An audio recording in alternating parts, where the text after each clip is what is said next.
called shots. Right. Yeah, but if you do a Well, cold let's go shot ahead to and do the it. eye, you're gonna ignore his armored skin or whatever it is that he's got, being some kind of weird Ripley demon thing. Nah, that's okay. I'm just gonna give him a hard poke. I will do a called shot though. Called beg shot. your pardon. Called. Doopy doopy doop doop. Doop doop. He's already getting +4 damage, so he's going to be doing +8 damage with a cold shot to the head. Ouch. Yeah. Cut that head, small, tiny. No, not tiny. Vitals. There we go. Doopy doopy doop doop. Make sure I put that on me. Not him. Go. And now we target him and swing. Hassan Chapo. Oh, no way. Oh, And he's raging. Oh dear, that means he's got to attack someone else, hasn't he? Well, it's either Leia or Gastus, isn't it? Oh, I I think probably basically. poked Gastus on my way past. Thanks. I think in the spirit of entertainment value, I think both Leia and Gaston, and you still got D20s, or have you turned them off like I have? I can get them. No, both roll a D12. Lowest is going to get hit by a rampaging Walker. That'll be me then. Yeah, 22. Yes, I was going to say I will allow them to ace because it's Savage Worlds. Okay, Vorka, you basically frantically attack. Roll the damage. I started swinging my sword too soon. I was so focused on him with trying to help him last round that I just started swinging and went a little crazy. I presume it is a raise. I'm trying to remember. I think it is. I'm just going to check. Don't take this the wrong way, but you currently sound like the Bob Ross of combat. Rage. I'm the sub-boss of this combat, yeah. Fury. Every wound on a fellow PC needs a little friend.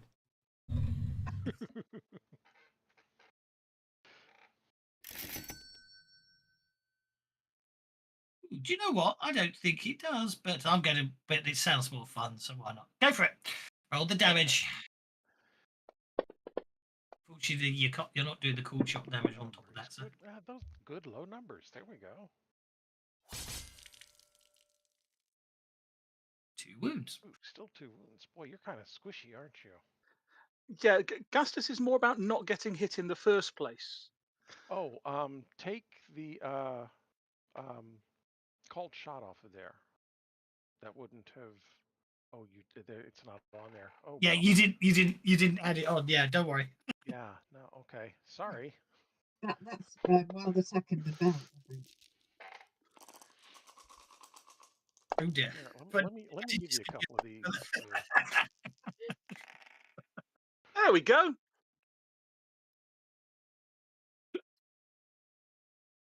Okay. Desperate parry. Basically, Vorka goes wild. He starts swinging. He's foaming at the mouth. He hacks into the Red Reaver, whose armored hide protects it from all his attacks. Unfortunately, what do you use as a weapon these days? I'm using a longsword. The longsword skitters across the Red Reaver and plunges towards Gastus, whose eyes go wide as he realizes that's going to hurt, as he desperately parries at the last second. Very nicely done. Okay, what's Shadfrar up to? Shadfrar, seeing all of that, is probably going to want to stay back a little bit, but we will go ahead and slide forward. And try and take that shot.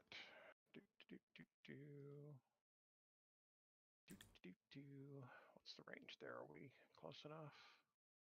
It's still medium range. Let's do it anyhow.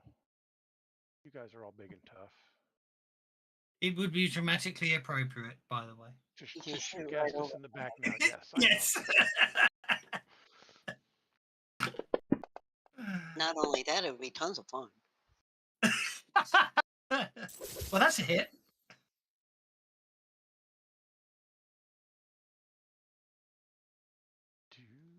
So, dark.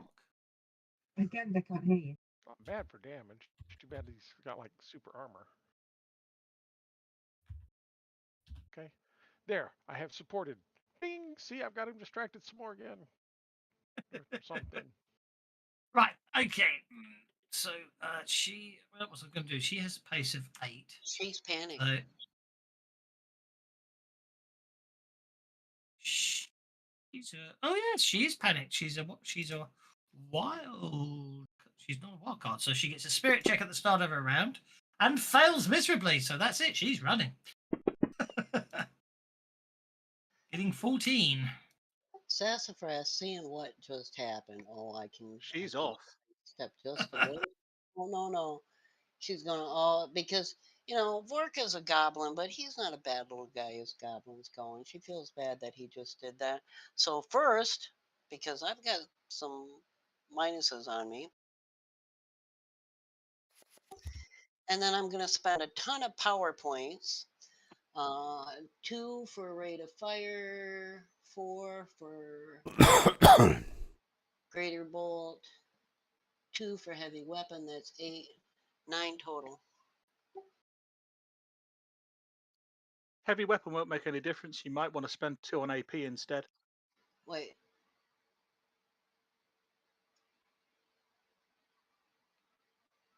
Yeah, okay, then the armor piercing. I'll spend 2 on armor piercing. Thank you for the tip. So It did is you it is tackle that? 3 or more sizes larger. So yeah, he would have to be at least size 2 for me to get my giant killer bonus. So and I can apply my raise, and I paid for the rate of fire too, so I get 2 bolts. Do they both get with the raise?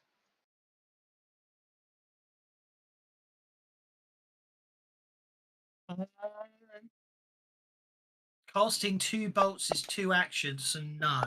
You have to Not- roll for the second. Not if you've got the heroic I level just- towers. You can do it at rate of fire 2 instead.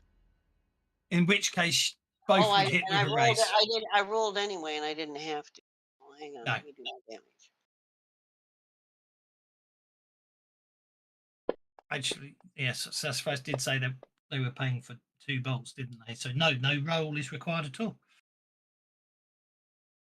I'm gonna Benny that one time. Reactivate Okey-doke. that.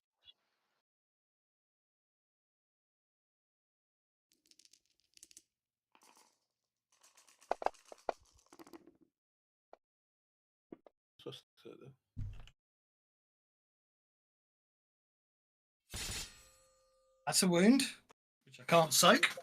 And I also got the second bolt, so and I don't have to roll for that. Now, is that with the raise or no? Yes, it is, because you did say you were paying for the rate of fire, didn't you? Yes. So it's multiple bolts with the same. Can she hit him? Did both bolts hit him in the eye? Well, we'll see how much damage the second one does.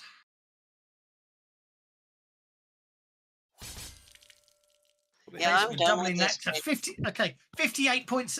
So that's 18. It's 22 points of damage and 58 points of damage. So the first bolt will wound it. He's got his own bennies. Bollocks. I didn't notice that. I spent all mine and then forgot to notice the fact that he had bennies. How annoying is that? He probably could have saved some damage last week. Oh well, spend them now. I might as well spend them because I'm going to lose him if I die.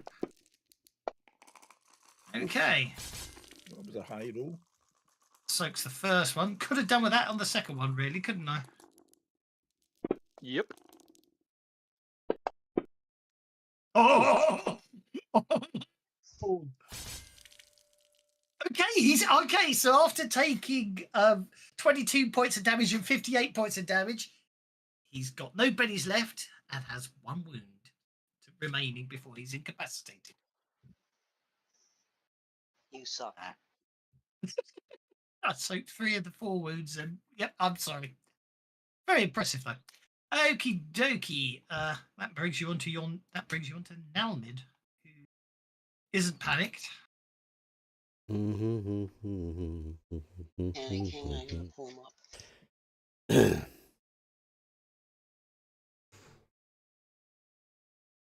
He's gonna take the shot because, damn it, where is he? He's standing just behind you. He's gonna step up a little bit closer.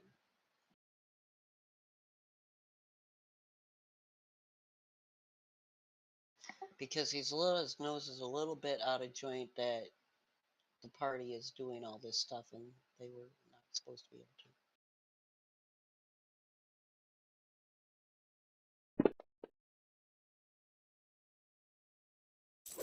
That's a hit.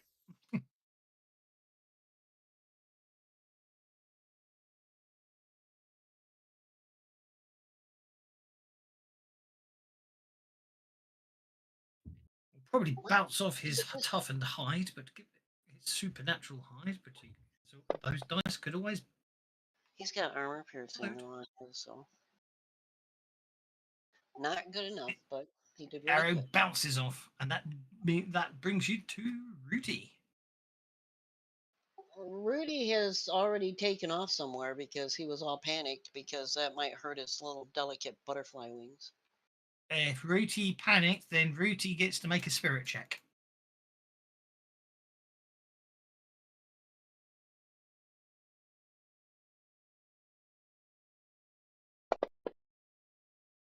Okay, Rudy will carry on flying at pace 8. Wait, as far so basically, Rudy's technically floating. Just move him to there. He just panic. He flies as fast as he can away from everything. Okay, that brings us to Yandri, who is not panicked.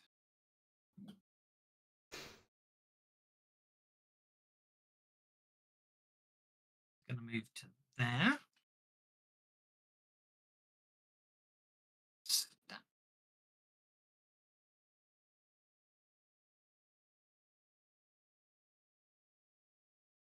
What's her smarts range? Her smarts range is D4. He's out of range. I can't do that. Okay. Mind you, she could run. Yeah, she could run, so let's run her. Get her another 4 inches to there. Then that puts it in range. So she's going to, sorry, Gastis, I'll just move it back. She's going to spend her last 2 para points to entangle the Red Reaver.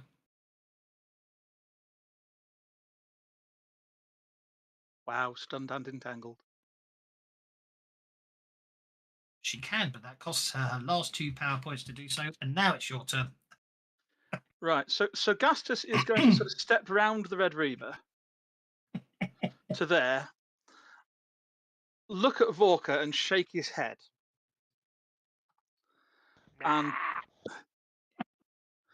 And then he's going to line up to thrust his rapier into the Red Reaver's eye. So what is the penalty for poking it in the eye so that I avoid its mystical armored hidey type thing?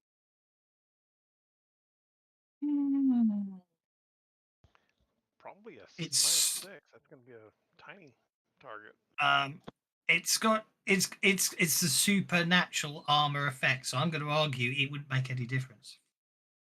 And be nice, so you don't waste the attack. Okay, so I'll just poke it in the head then. It does. It does describe its armor as supernatural, therefore. Okay. It includes its eyelids because it can blink as you go to stab it.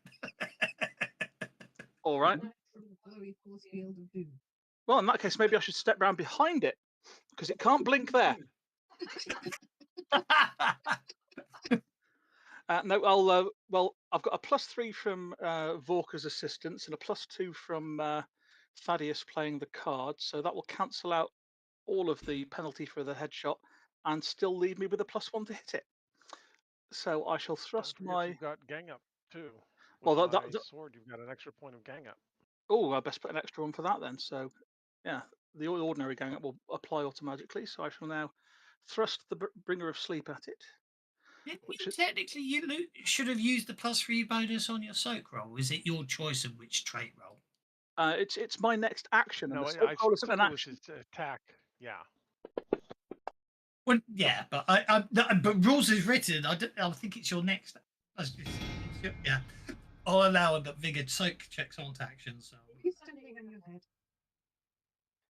So I've got +4 damage for the headshot, And I've got an extra +2 damage because I've got Smite on this rapier from the new sheath I've got. And it's vulnerable, which means it's a sneak attack.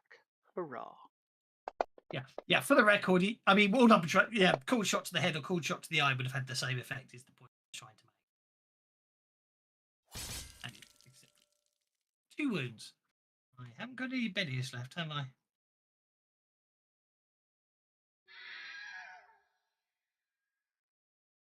The end of it. Now we've just really helped out. Is it the Lyroon Choir that have got the Truth Seekers? We've really helped them out, haven't we? You trying to get away with playing folk hero here? Hang on. Well, how many bonuses I had ready to go. Sorry, dear. It's all right. I would say this was a dire circumstance for them because their holy place It was. I will to agree. them. Folk hero would apply. Yes. So I would agree. If that can get us some extra respect points or something, I would quite like to play folk hero before you reset everything. It certainly won't get you any extra respect points, but you'll always find aid here. They love us. Hooray!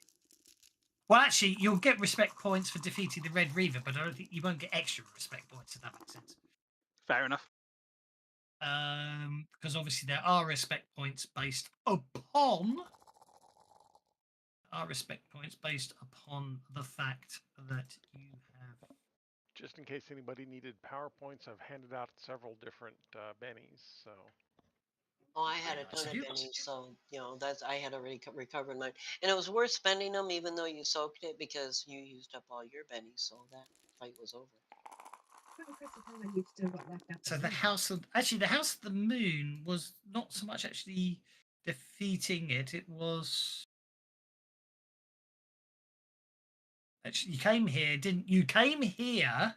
Actually, you don't get anything for defeating the Red Reaver, but by defeating the Red Reaver, the Truth Speaker, won't be diverted away because of the existence of the Red Reaver. So that's good. Now, among the slain.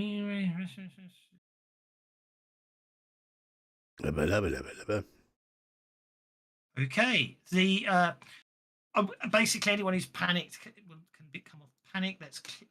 Sometimes I do wish there was a clear effect. So, protection will go.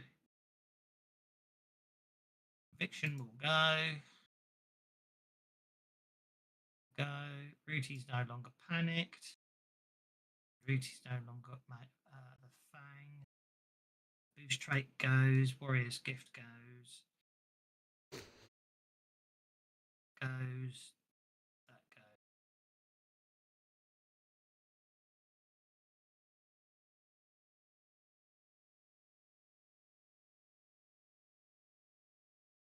Walker eventually stops raging.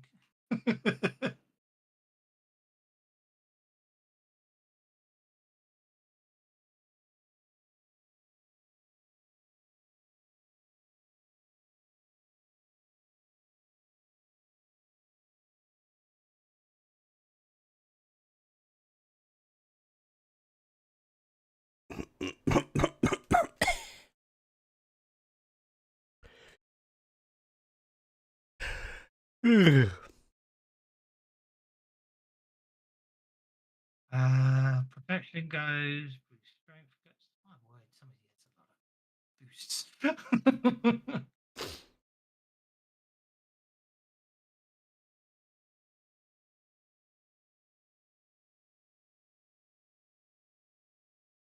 Boost trait goes. The light stage. You're no longer wild attacking. You're no longer vulnerable. No longer panicked. Magic Fang. That's really cool. Oh yeah, because Rooty cast it to normal. Rather cool. And okay. Right. So let me get it straight now. Need to sort this one out. The slain. Obviously there were slain Moon Maidens here. Apparently, 3 of the suits of hide armor were magical. The 5 magical star knives. They are the only things that remain. Magical items that remain intact after the Red Reaver killed their former hosts. Her name, she was running, wasn't she?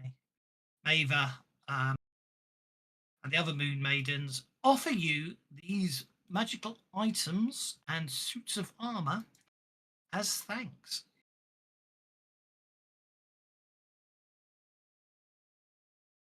So, if anyone wants That's magical nice of them. Did you say something about a star knife? I didn't see it. I haven't added them to the party sheet yet. I'm waiting for it to open. Oh, Add wow. them to the party sheet. Even identify them. That's interesting.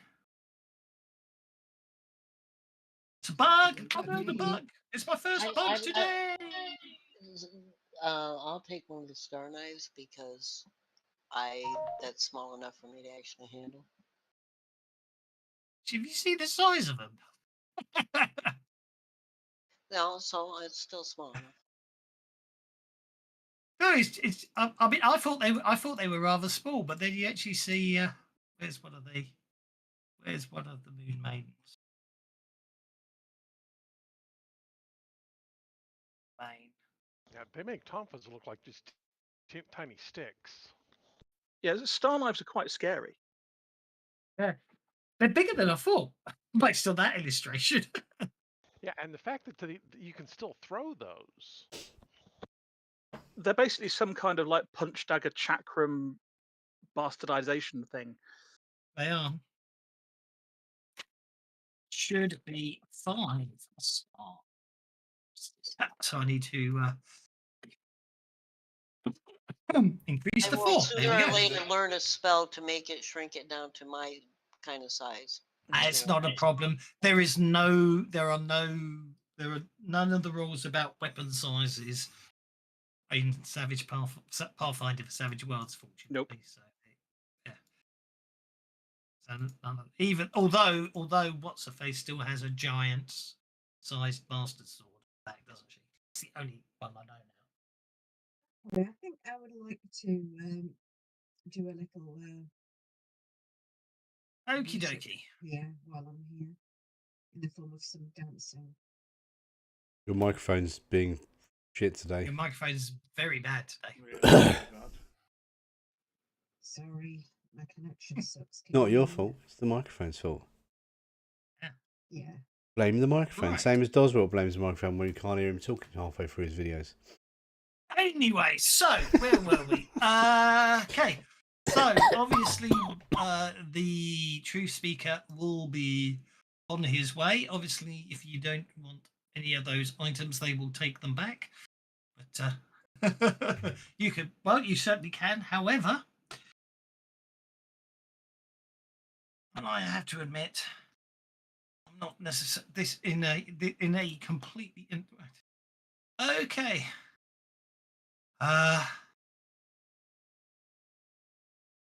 As you all basically, as you're sort of resting and recovering from the day, that's fine. As you rest and recovering from the day, and Leah's dancing, all of us, all 1, 2, 3, 4, 5, 6 of you, 7 of you, 6 of you, I can't count. All 6 of you suddenly hear a voice in your heads.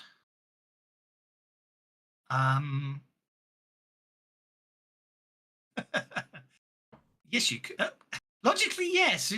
I have to say there's got to be some logical answer, but I would argue you'd have to say it would be a gnome-sized greatsword. I think, for logically speaking, it's silly. There's got to be some common sense. So I'm just answering a question there from Tanker. I could be a gnome barbarian with a greatsword. Technically, you can. It's just going to be a gnome-sized greatsword. I suppose magical weapons can be. I suppose you just roll magical weapons and like magical armor size, don't they? Anyway. Oh yes, you basically all hear a voice in your head. It's quite. You realise that it is somebody's casting mind link on you, Oh and dear. the message is short, and the power of the magic ends immediately after the message is delivered. Return to Corvosa. An opportunity to strike at our enemies has presented itself. The Mantis and Maidens will fall. Seek us in the Dead Warrens.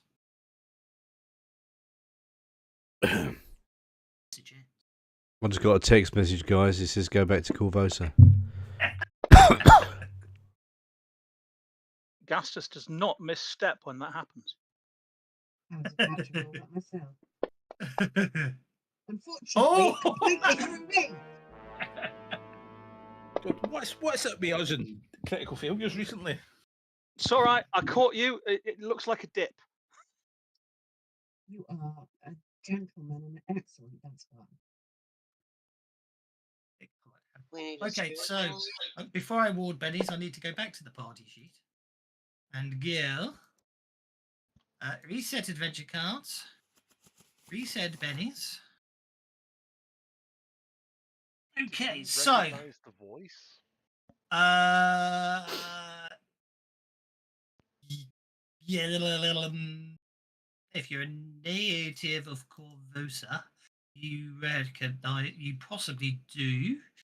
It was Bishop Kepa de Bear of the High Priestess of the Church of Pharasma.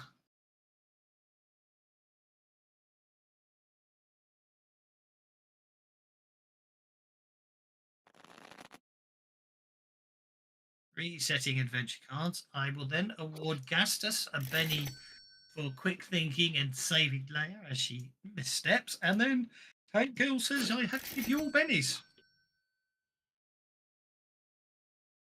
Okay, so first things first, from a Fantasy Grounds toy point of view, you need to take each of you that has a bone. They're called again. Bone Slayer ally. You need to drag them off your character sheets and drop them into the party allies sheet, because they will not be coming back with you to Corvosa. They tell you they will wait here at the Temple of the Moon for your return. That's all well and good, but while they want us back in Corvosa, it's going to take us a while to get there, and we have things we need to do here as well. I don't disagree. And if you had the fear, if you really wanted to ask the GM's opinion of did they just tack on a whole story back in Corvosa just to pad out the adventure and get you back there, I think they did. Is it also a point of it's designed to drag you back before you can get all the before you complete all your tasks? Yes, it is. Do I think it's totally pointless doing it that way? Yes, I do. But we're doing it that way because that's what it says to do. Yeah, that's what people said to me about Pathfinder. It's all very railroady. Fortunately, we have this scroll of teleport. I hope it's one of those dimension door ones that we can use to get us all back to Corvosa and then back here again later. Oh, can dimension doors get us back to Corvosa? No, Sassafras is jumping up and down, waving her hand, asking. Because I go through all my wands, and I pull out where is it? A wand of dimension door. Right, teleport. So no, they're not. I've got two unless they're actually says they're actually scrolls of greater teleport, they will not be able to transport you up to them. Okay, well, remember, hang on a minute. Dimension door, did you say? What's the dimension door do? It's just. Yeah. Oh, okay. It's just teleport power without modifier. Well, if. Oh, Dimension Door was a seasoned one, was it? Dimension Door was just teleport, but is that from one of the modifiers, the higher modifiers on teleport, is the gate modifier, which is effectively dimension door. Yes. Yes. Greater teleport as well. Yeah. No, it's just there's arcane conversions. They did actually do a dimension door power, didn't they, originally? Well, I've got because I did take the arcane mastery thing. Yes. I can do the greater. You can do the greater teleport, so you can teleport everyone back. You pay the costs, yes. Now, what else do we have left? What else do we have left to do here? I know that there's more stuff. The indication was it was urgent that you return. We need to keep impressing the Shawanti enough, and then talk to their elders and get them to tell us how to, what they know about this Kazavon chap or dragon or whatever it is. Should be, yeah, I have to admit, they do assume that the players can teleport. It should be pointed out that you came to the Temple of the Moon to talk to a truth speaker who is still a number of days' travel away from the temple. And the truth speaker should, well, if we can impress the truth speaker, they'll back us up, and then if we need to talk to the,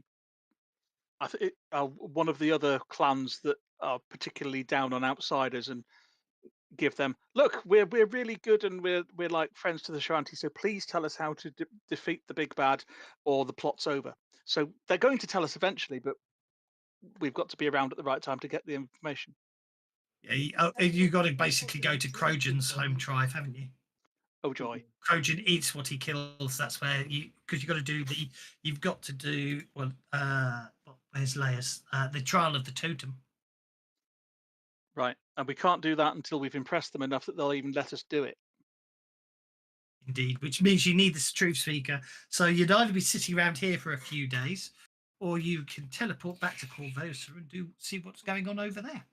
And Well, then we can That's why I decided when to do it. Corvosa has inns and roofs and beds and decent food.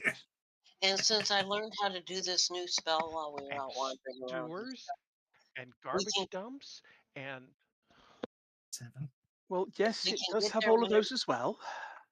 if we can use the door to get there, then we can use the door to get back whenever it's convenient for us. And the door is cheaper than casting teleport on everybody.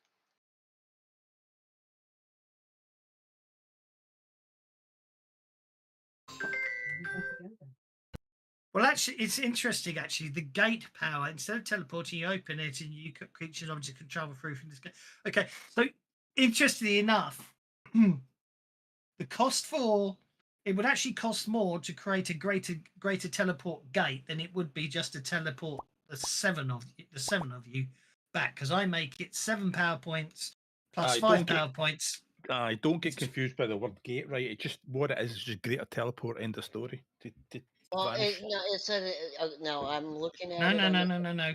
Greater teleport and gate are 2 different things. 2 different Yeah, it things says completely. instead of teleporting, Yes. the caster opens a temporary portal connecting her current location and the destination. Creatures and objects can travel through this gate from either side for 5 rounds. That means if I have the 5 for the gate and the 2 because I have to use the teleport power to activate the gate power. Yeah. The point I'm trying to say is if you wanted to create a greater teleport gate, it would cost you change the cards on us. 12 power points. But the gate doesn't do anything. Can you hear me? The gate opens up a doorway for 5 rounds. Aye, but that's what I mean. It's completely irrelevant. You've got to consider that. No, it's not. It's not irrelevant. The point being is you can move a lot more than 7. You can move quite a few. In 5 rounds, you can move quite a few people through a gate. Whereas, and if I cast greater teleport, it's not just the 6 party members. It's the 6 party members, the 3 little dragons, and Cease. In that case, you need to, you want to spend. You do want to spend. You do want to. In that case, yes, you want to cast a greater teleport gate for 12 power points. That's what you want to do then. It's cheaper. You want to go full Doctor Strange, don't you, and open a gate and have the whole party run through it? Well, the whole point is, that is the cheaper way to do it. If you're transporting more than 5 additional people, the gate's cheaper. Okay, so I make that 12 power points. I'll spend the 12 power points, and then when we get back, I've got to find a place to sleep because this is so draining.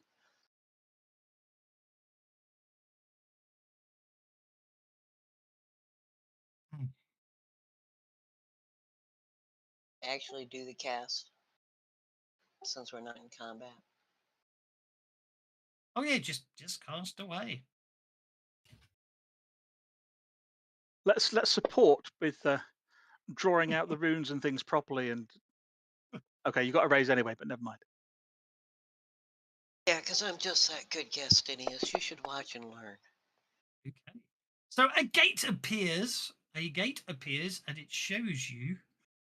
Well, basically, a gate appears, and on the other side of the gate, well, actually, the dead warrants. That's where you went before, wasn't it? I would have pictured Gastinius's townhouse, and because that's what I'm most familiar with. Yeah, but that's Makes in sense. Old Corvosa. You don't Oh. really want to get stuck in Old Corvosa, Okay. do you? Well, Well, it's up to you. we won't be because we've got tunnels through. We've got a way to get to the sewers, and the sewers go underneath the river and back into Corvosa. Yeah, I'd rather we gate to somewhere like in near the outside near the sewers, and we'll go up through the sewer system. Okay, Yes, so it'll you be go. yes, it'll Okay, be so you. filthy. Okay, you gate. Okay, in that case, you gate back to the townhouse, and then walk through the sewers towards the dead warrens. Sorry, gases, but I mean, you know, colour me suspicious, but I don't like it. Right, so I think I need to go back a book. Yeah, we don't want to appear where they can grab us when we show up. I'm Well, not. no, but I'm not gaseous. I'm perfectly solid. The point I'm trying to. The point I've heard you talk. You're gaseous. It was the dead warrens. The dead warrens is underneath the Church of Pharasma, I think. No, Yeah, I'm just trying to remember. I'm just trying to remember which book it was in. In the Grey District, I think that happened in the first book. Age of Anarchy. Bones. Yes, the dead warrens. On page 60. No, the reason is because, of course, the reason that you're told the dead warrens because that's implying it's a safe place to teleport to move to. That's the whole point. Okay, so blood and bones. The dead warrens. I think the idea was you'd end up in the. So when they return, they should seek out their allies in the dead warrens. Here, the rebels often meet in a complex front room, area D1. The room's quite different from how it appeared. Okay.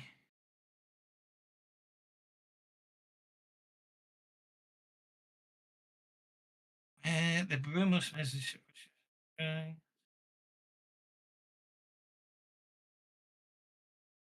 Okay. Okay.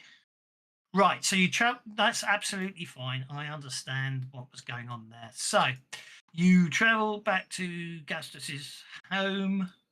You then travel through the sewers out of Old Corvosa, and then you travel Wait. Once we get there, surreptitiously.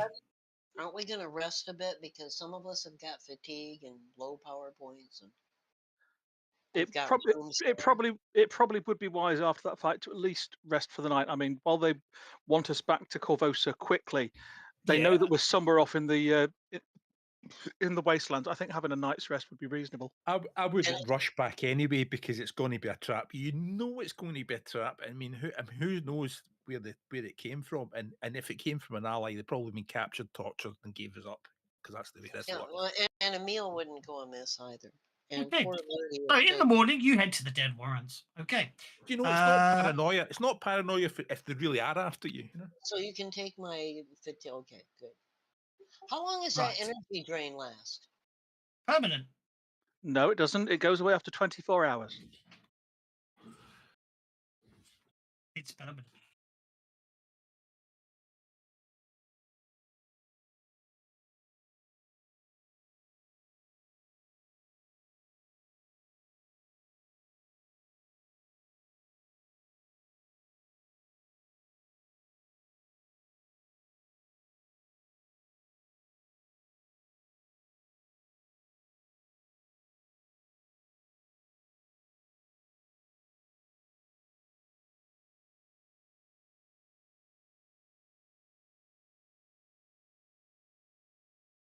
Sorry, I was thinking D&D. I'll recover my power points too, so that's the other thing. Okay, I'm good.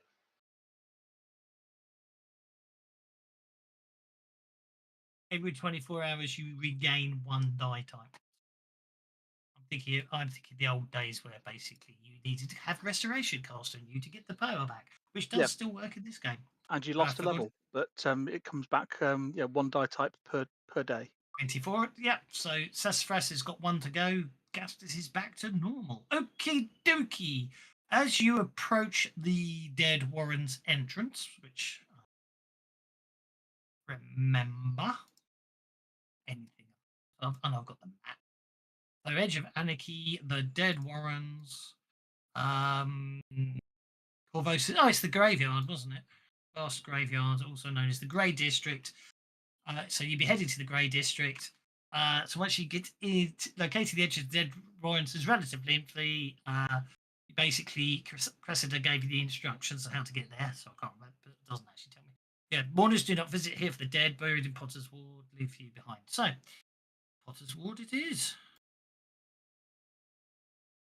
So in Potter's Ward, which is... Oh, I know why. Not Potter's Ward. There we go. So, yep. And all I need to do is open up the bloody map again. And that would be that one. Just to remind you what it looked like. There we go. Just to bring back your memories of what the Dead Warrens look like. Need the maps. So, as you're traveling through the graveyard, is there any dead people? No. Are there any undead people? No, that's what he was asking with his stupid detector.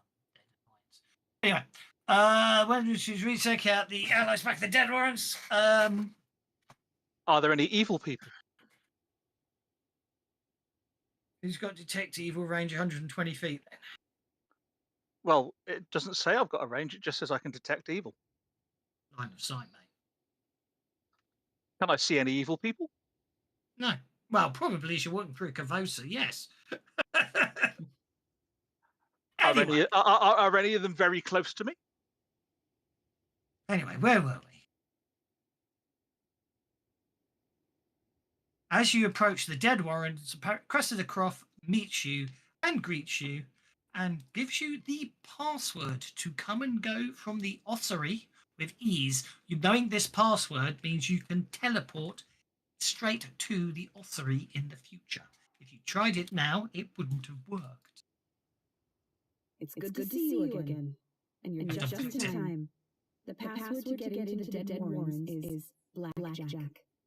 You go on ahead. I'm going to check in with our lookouts before the meeting.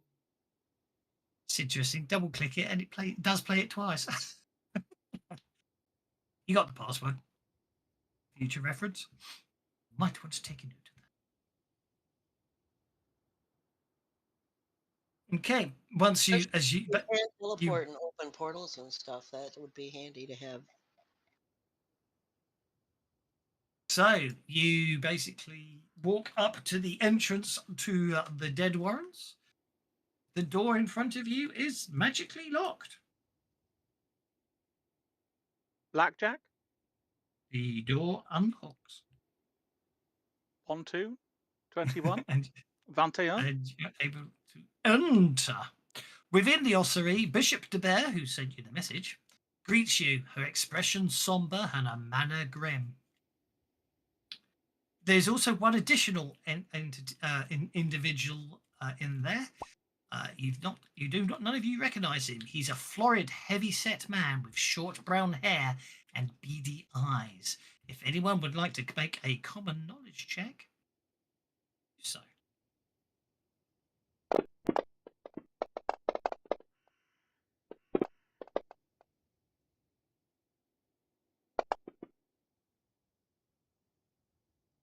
Okay.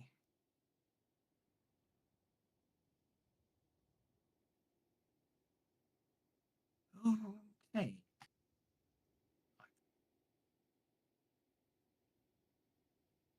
Right, I'm just fighting lag on the computer.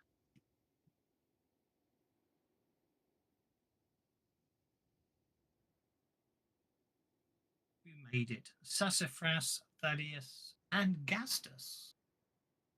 You all I recognize the individual as Bull, the guild master of Corvosa's Thieves Guild.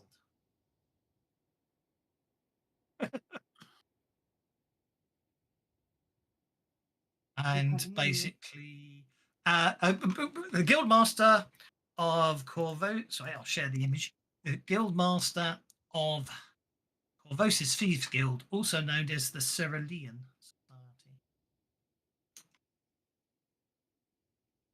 Cerulean, depending on how you pronounce it. Actually, it'd be Cerulean, wouldn't it? Thinking about it. Get the spelling. Yeah, Cerulean Society.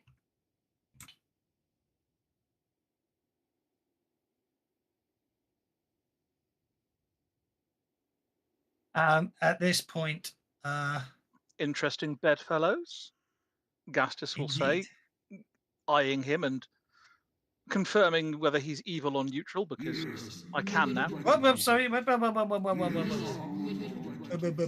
that. He's very loyal. He is. Okay. I clicked the wrong button there. Do you know what? I don't know if we've got stats for him.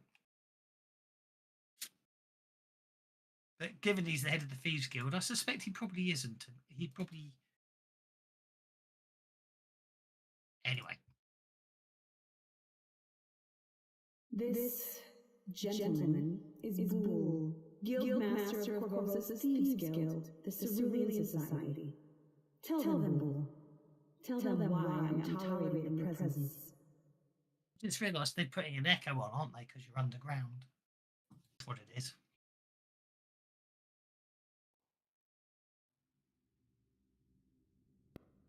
Yes, let me get right to the point. We may operate on different sides of the law, but we agree that Ilios is not good for Corvosa. I want to gone as much as you, and really echoing here. I feel that I and my associates are the right ones for the task you brave adventurers. I'm sure that's echoing more than once.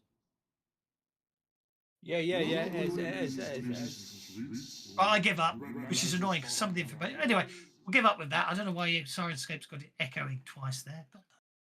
Anyway, so yes, to get right to the point, we may operate on different sides of the law, but we could agree that Iliosa is not good for Corvosa. I want her as god as much as you, and while I feel that neither I or my associates are the right ones for the task, you brave adventurers have proven time and time again that's what Corvosa needs. Wondering if it's Kenko having a bit of a... No.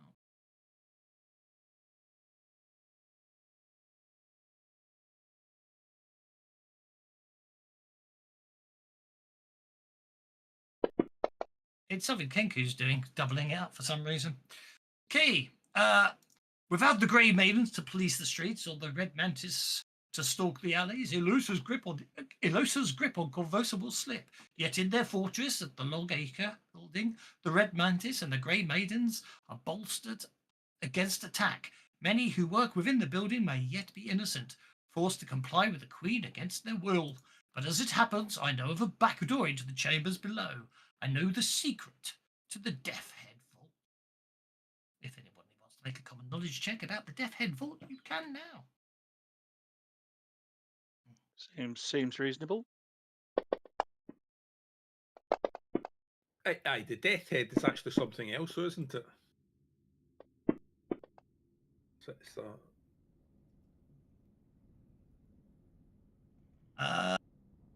It would appear that Sassafras, Gastus, and Aki have heard of the Death Head Vault, unlike Vorka.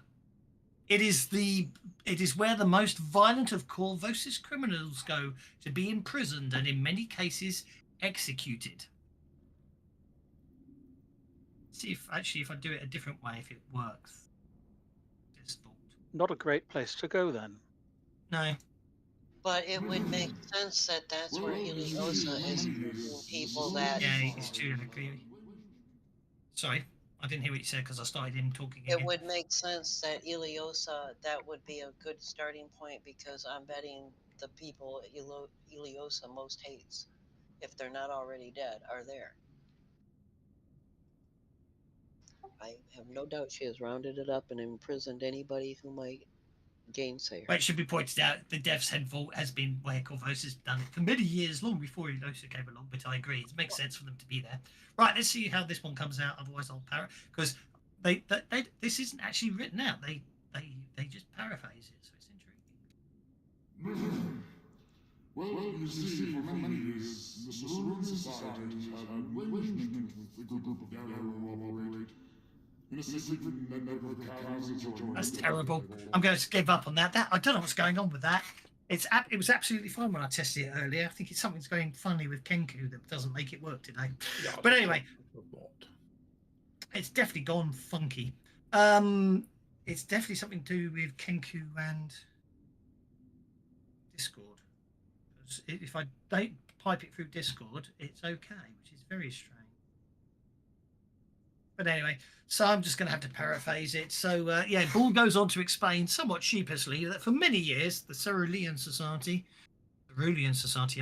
has arranged with a group of Derros who operated in a secret network of caverns that adjoined the Death Head Vault.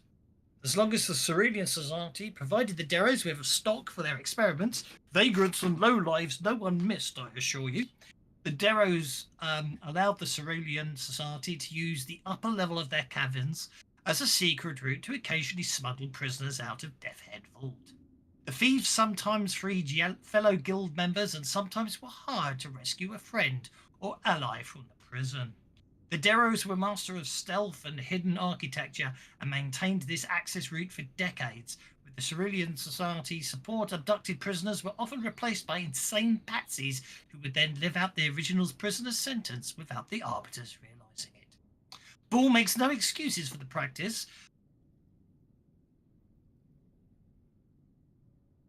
that he used to commit. I shall stop there in case anyone wants to react accordingly. Otherwise, we'll continue. And do you want us to work with this man? Do you actually have an answer with that one? Yeah. The enemy of my enemy is my friend. Bull's plan is solid.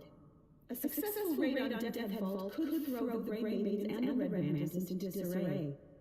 At the very least, rescuing certain prisoners would build support for the rebellion amongst the citizenry. In fact, I've secured reliable intelligence that Marcus Endrin is held in the vault. I have little doubt that the ex-commander of the Sable Company would be a significant addition to our cause. I would also note that you should recover any documents of import you find and, if possible, determine why Arbiter Zenobia Zenderholm has allied with the Queen. Doubling up. But yeah, basically, she doesn't like him any more than anything else, but she doesn't see any other way. It's means to an ends and all that, isn't it? It's that thing, that enemy of my enemy is my friend. Exactly.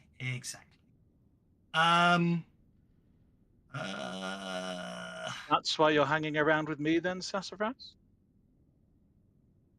I have no idea why I hang around with you guesting while you offered us a place to stay, which was very kind-hearted of you. You're a bit of a douchebag beyond that, but, you know. Off you. I don't want to get in the way of decent role-playing. We need lots of that around here. To make up for the railroading. Okay, he goes on to admit he has had no contact from the Derros in months, since some weeks before the Longacre building officially shifted over to the Grey Maiden control.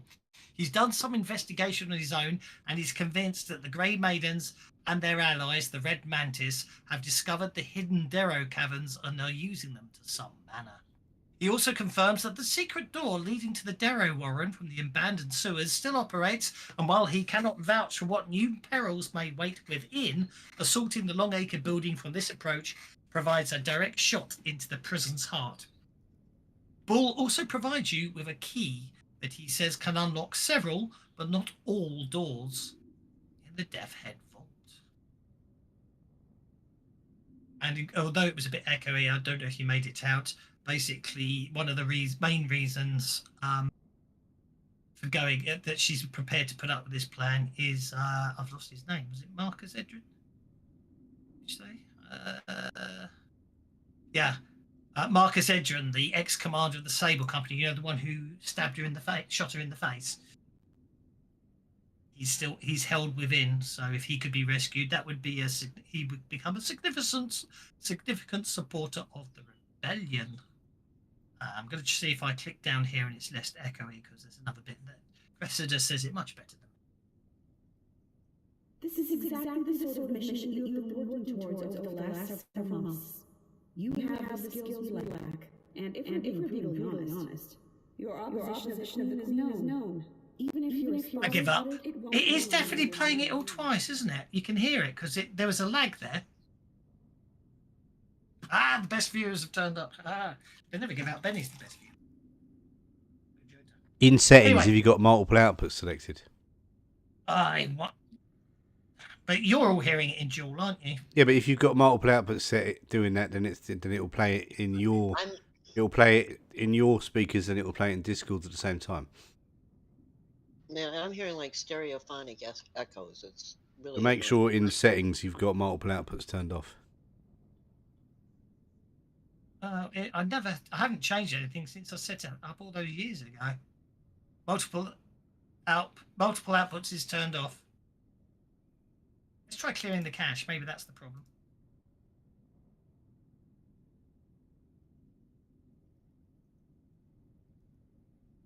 See, if I just output it to my computer. It's fancy. It's echoing even to my computer. So I'm not. Oh, bloody hell! Is that what it is? This is exactly the sort of mission that you have been working towards over the last several months. I've just watched. You have the skills we lack, and if we're being brutally honest, your opposition of the Queen is known. Even if you're spotted, it won't undermine our other plans. You are the greatest weapon the rebellion has, and this is an ideal moment to strike. Oh, flattery anywhere we get skinny. Do you know what it was? There were two tabs open for the Sirenscape web player. That's all it was. So it was literally playing it. Did you hear that, Gastini? He called you the greatest weapon they have. And what of the state of the rest of Corvosa? Well, obviously that's all part of that, isn't it? Once you get basically the whole point is at the moment. The whole point is they're trying to start a rebellion, and this is how the rebellion starts. If you can free Marcus Edrin and everything else, it will start the ball rolling. Is the logic they're using? They are doing a number of things to start the groundswell of rebellion in the background, but the point is, you guys are obviously needed to. They need this guy as a rallying point. Indeed. Now,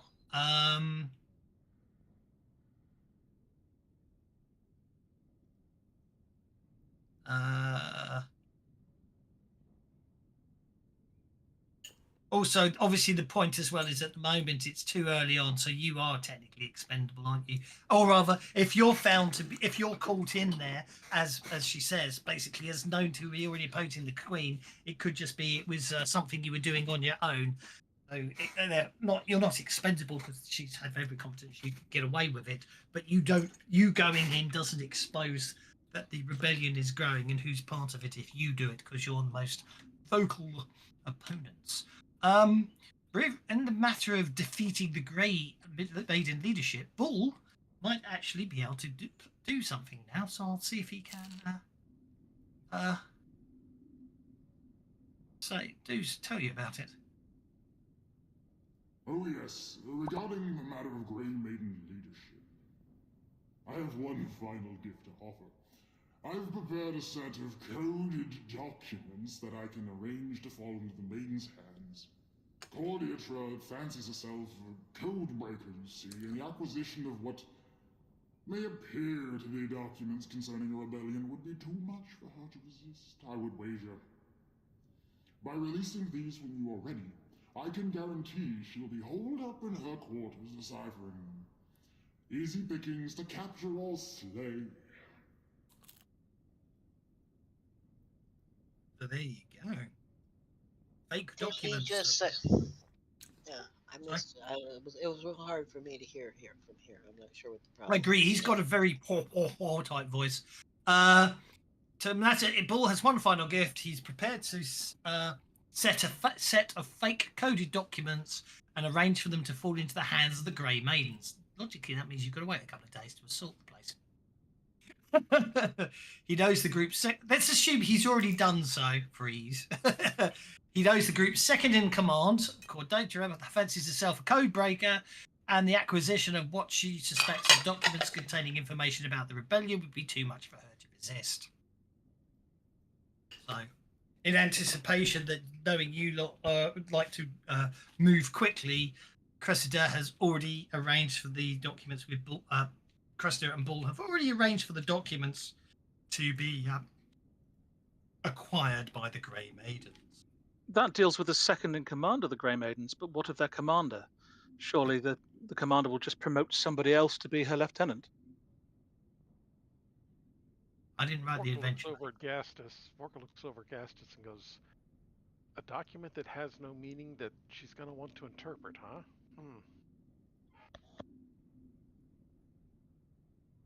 Indeed. This document about this purported rebellion, it wouldn't potentially lead people to the part of the rebellion you'd rather failed. Gastus will say, giving Boole a pointed look. Will you stop asking me questions that I don't know the answers to? Actually, you're the GM. I was thinking more along the lines of somebody else who recently got stuck translating nonsense. Yeah, but Gastus is completely ignoring that.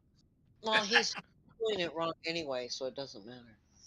Yeah. No, I know what you mean. No, they're obviously complete. Oh, I don't know. It just says that. But look, at the end of the day, it just means that it basically ensures. It's basically. Look, I'm not even going to defend the adventure. There you go. It is what they wrote. Exactly. And take it. I don't deny that. I don't deny that. Yours is not the reason why. Yours is what to do or die. Yeah, I understand the logic where you're coming from, but I don't think that level of cleverness ever went past them when they were writing this adventure. I'm honest. I would assume the whole document is. Well, you said fake, so I imagine the whole document is completely bogus. Let's assume it's that anyway. Anyway, MacD says let the bennies flow, so they have some bennies instead.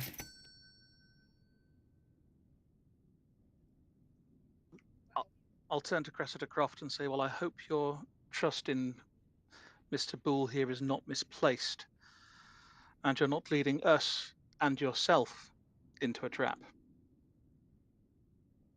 She said. As she said, it's basically it. Well, as she basically pointed out, he's a necessary evil. No, that's an entirely different campaign, and it's not Pathfinder for Savage Worlds. You need the superhero companion for that one. And it's awful cool. Are you heading into the Death Head Vault? That's all I care about. Well, yes. Right. So the entrance, basically following the directions. Well, okay. So the closest entrance to the abandoned sewers that connect to the Death Head Vault is located in an alley near Arbiter Way and 2nd Street. The actual navigation to the entrance should take little time and pose little danger, Bull insists, if you follow his directions. Arse. I need a drink. Well, let's go there then.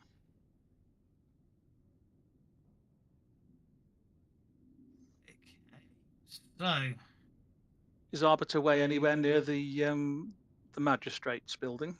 I would imagine. I would imagine so, wouldn't you? Let's have a look. Images. Corvosa. A map of Corvosa. The cap of Corvosa. I don't know. We've got the names, but I don't know which street. Really limit time very much. I definitely preferred the map. I mean, obviously, Sandpoint was a smaller city, but the Sandpoint map was a lot more useful than this Corvosa one. Corvosa's too big map-wise. Anyway, basically, it takes you little time to enter. What I need to do now is go menu, delete from tracker, NPT.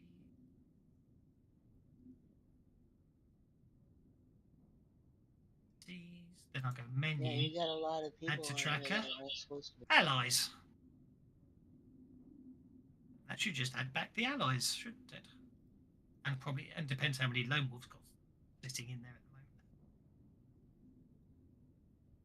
moment. That's taking a while, just because I want to add the party to the map.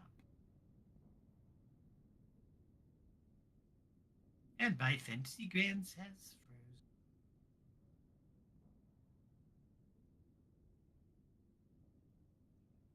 Please tell me you don't have 27 allies on your character sheet right now, Thaddeus. Oh, no, it's really having a sulk on this one. No, there we go. No, I don't. I've only got one. I wonder who Zed is. There's a lot in the party sheet, like, but. Okay. Oh, you know what it was? It was adding the clones of Gastus. Yeah, it's the Gastus clone. Yeah, allies I keep on the party sheet because then you can set up the account, or you can just click load allies and you don't get confused. I have to admit, adding or deleting the Gastus clone from the combat tracker is taking it. Sorry, it's just me and me. No, I know. It's because I think it's because when you make an NPC from a PC, although it doesn't show half the stuff, although most of the items are, I think it still keeps all the unnecessary gear, if that makes sense. But anyway, that's all okay. Right. Show NPCs. To the sewer map. Turn on the sewer sound effects.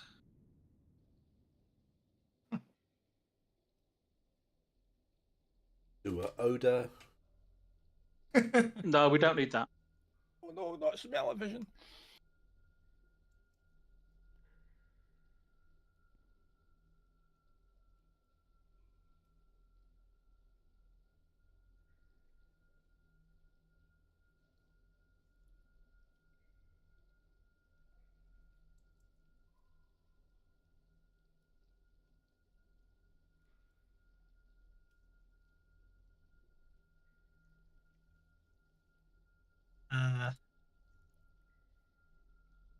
That's working. Like it did it. Share the map. Sync the client view. There we are. Let's zoom you in. There you all are. In the sewers.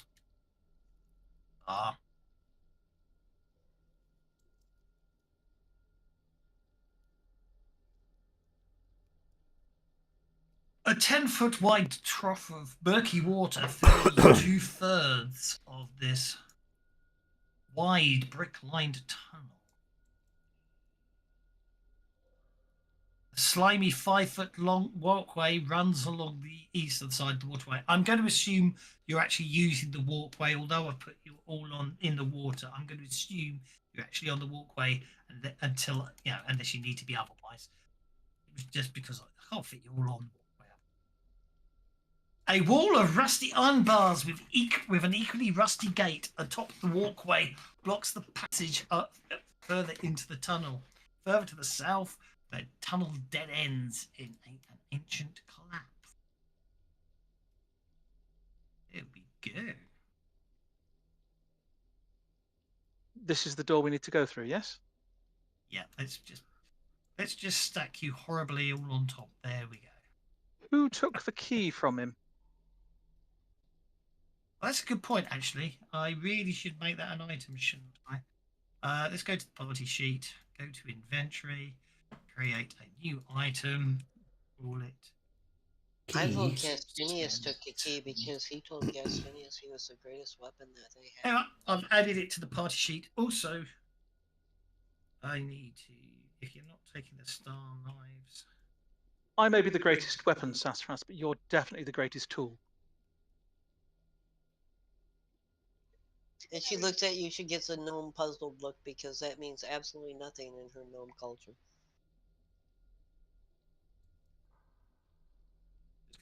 Yes, tools are very useful. Okay, well, since Sassafras has voted I take it, then I shall take it. Okay, well, you're at the front, so that's okay. She's bossy like gnomes tend to be, too. I shall see if the skeleton key actually works. Make a notice check.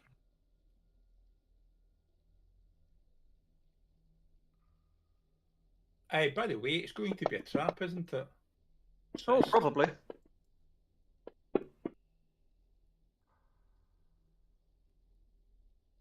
Only aimed at Gastus, but anyway.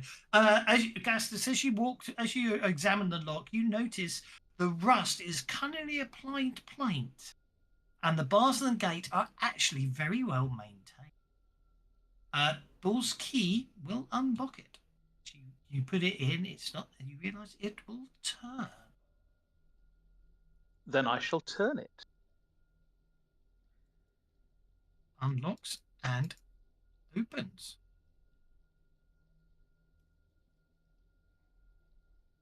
I shall step through, keeping an eye on the ground, just in case Bull and his folks have left nasty surprises. Oh, that sounds good.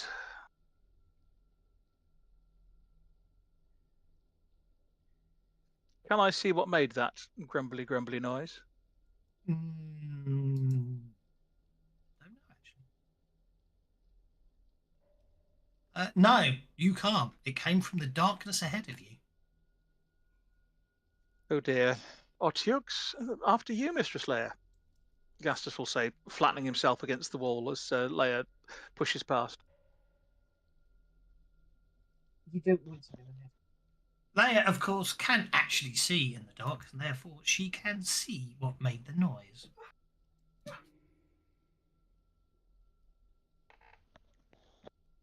Although, unlike the illustration, this one appears to be albino.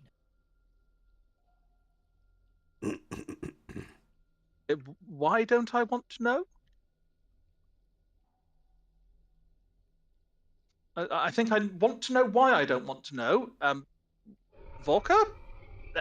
Leia? Shut up. Shut up and don't say another word. Okie dokie. Cute. I have rolled cards for initiative. If anyone wishes to move themselves up the combat tracker, now's the time to do so. You should just back up very, very slowly. I just wasted 2 bennies that I didn't. I just took from the wrong pool just to get exactly the same card I was started on. What's the point in trying? I'll only end up with a lower card. Okay. I'm starting initiative. Just back now. up, just slowly. Okay, Aki, you're first. I'm going to go on hold. Gastus. Since I can't see anything, I shall go on hold so that I can react if I need to.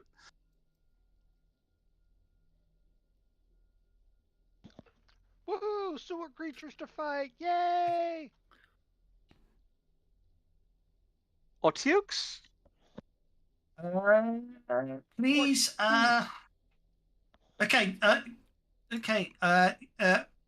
Volker, as you go charging forwards, and actually, this is an interesting one. No, okay. Okay, you charge forwards and are instantly distracted by the stench. What? The stench of the creature. It smells a bit. It smells so bad it bothers Vorka. And I can't tell it's there. Woo! He smells. I was thinking too. I was about to say. I mean, I'm gonna say. Oh, this was what I was looking at. I was like, you know what? Maybe it's just like the perfume Vorka's mum used to wear. And he's lost he's distracted by the memory of his childhood. I'm going to say Vorka can make a survival check to not be distracted. Because it eats anything mentions survival checks to avoid. And this ought to be interesting. Yeah, you're distracted. No one else gets a save, but because you've got that eats anything edge, I figured I should really let you have the bonus benefit for because you are a goblin. There's quite a few points in this adventure where it definitely wasn't written with goblin player characters in mind. Most of them in here, I think. No. I think I'm going to go ahead and take one more swing. Or one more, yeah. The rumours of things getting thrown down the sewers and growing into monsters. I think we just found it. Oh, Sabata, yes, Sabata, That's it's because his land negates his distracted. Ooh, he's a toughen too.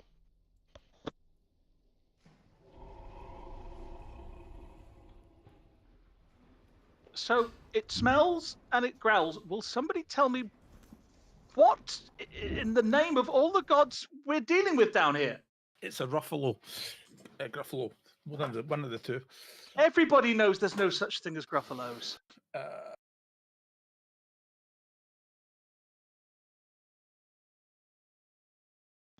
It's got horns. It's when you got flush lots of crocodiles teeth, down it's the got kind of a sewers. piggy nose. It's got feet, a big body. It's got feet. Well, at least I know it's not a snake.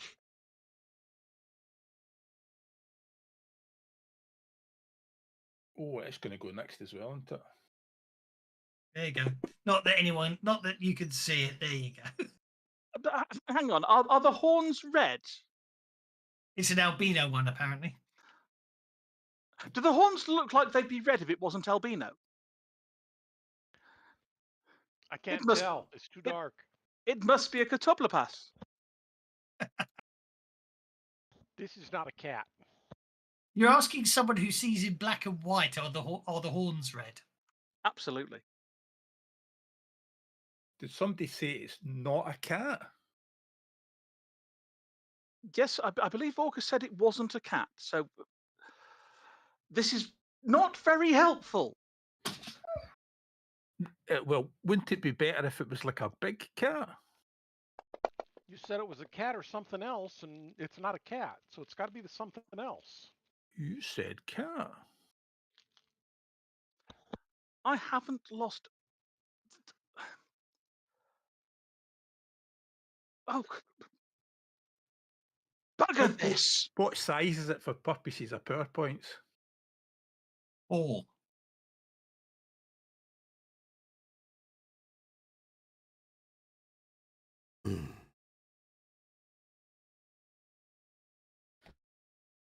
The GM is loading as he figures out what to do. It's with size 4. Four. You said what size is it? So I said 4. Right. So it will. It's teeny tiny. It wants to snuggle with you. So it's a -2 cat. If it fails its roll, got to make a spirit check.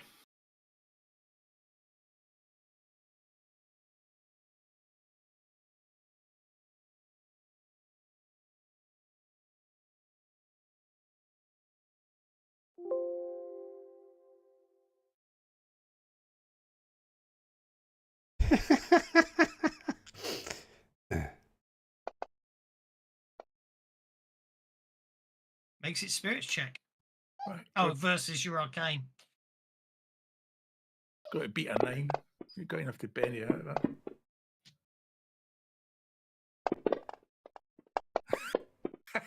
What? Forget about it. The catoplopath got. What did I get? I got a 6. You got a. Yeah, that's because I'm targeting other people. Right. So it got a 6. You Bennied it. You got a 1. I didn't Benny anything. No, I'm talking to Kev. All right. Okay. Benny it again.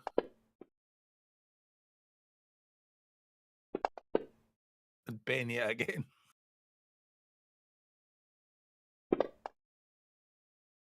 I hate this bloody spell. Aki and I both came off hold because Gastus is going to stride forward now and go, "No, it is a cat. How could you describe that as anything other than a cat?" Poor thing. Let me go and rescue it from the sewer. It's a very big cat. You seen how big that cat is? That's a huge cat. I give up. I'm not going to beat a 9.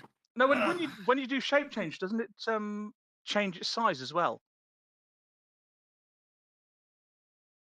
That's what I mean. It's going from 4 to -2, size -2. Yep. So I've spent the PowerPoints. Yeah. So, but that's what I'm going to have to work out. 4.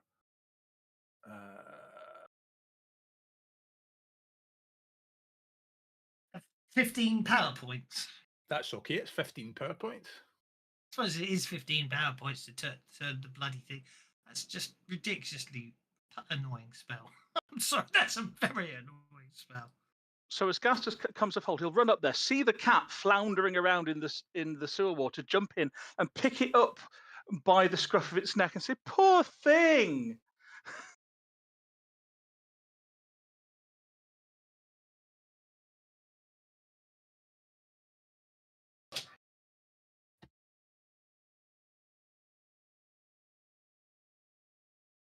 Right.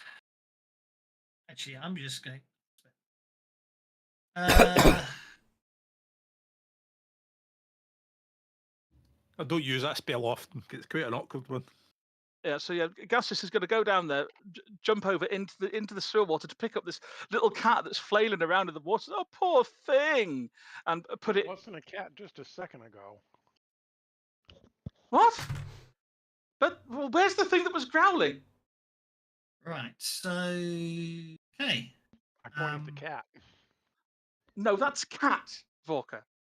By the way, I'd just like to point out to the GM that cats have frenzy.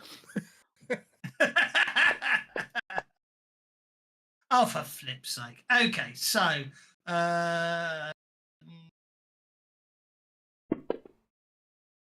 okay, Aki, you can do whatever you want to do. You interrupt your creature. Okay. And so do I. Gastus comes along and picks up the cat. Puts it on the side. Pick up the cat, put it down on the ledge, and then I'm going to actually get my water bottle out and pour water over it so it's not covered in sewer ick anymore. Okay. Poor little fellow. 6, 7, Just be careful. It's not going to stay like that for a long time. I can't hold it that long. Now, does it still stink? Well, you're distracted to the end of your next round. That's a nice snack for you. Well, no, because more to Gastus has just run in there. Oh yeah, it doesn't stink when it was a cat, but obviously it doesn't stink as soon as it becomes a cat. Okay, Vorka is going to back away. Oh wait, I gotta wait for the next round. Never mind. Now let's get you out of here, little fella. Poor thing. Whatever's growling must be scaring you rotten.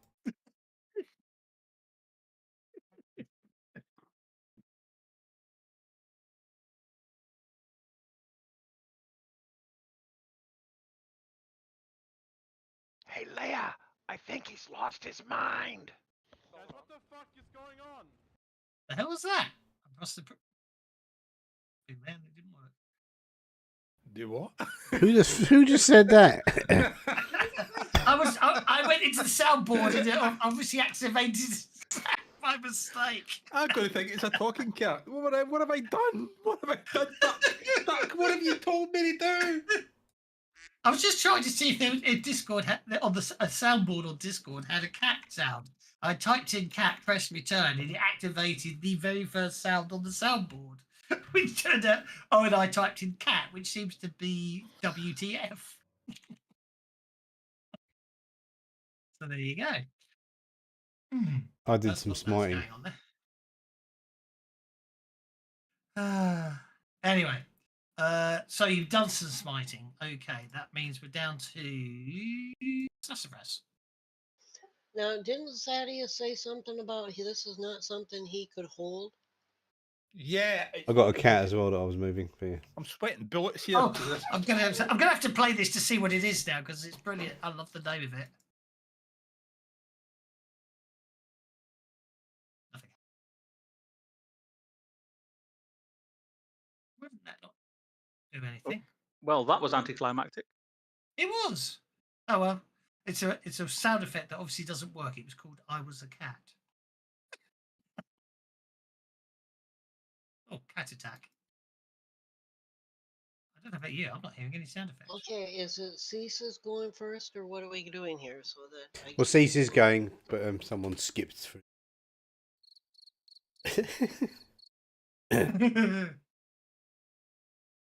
Oh, go on then. What's Cease up to? He's moving. I mean, he's just moving. He's not doing anything else. I apologise. Right. Now it's Sassafras go. Well, Sassafras was actually listening, and she's going to come by and just squeeze by Leia and say, that was a monster, and it's little now, so now's the time we want to deal with it. You might want to pay attention to what people are telling you."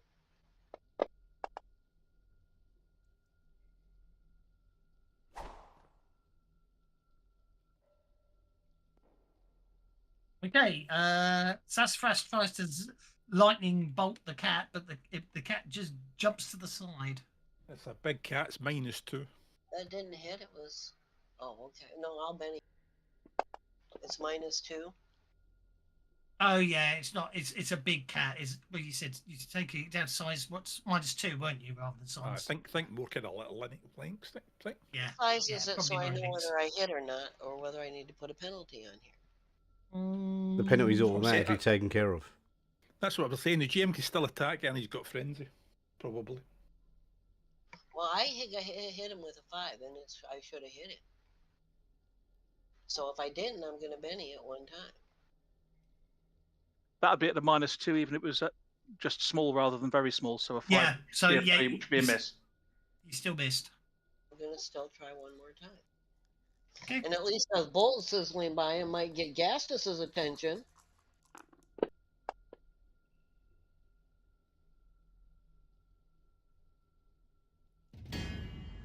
I'm getting a lot of lag here. That should have hit. He did I'm hit a getting raise. awful lag. I'm getting awful lag. Poor pussy cat. Baby barbecue pussycat.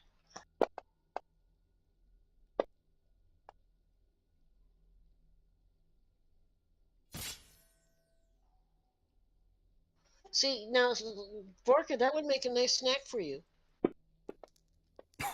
I'm too sexy for this sewer.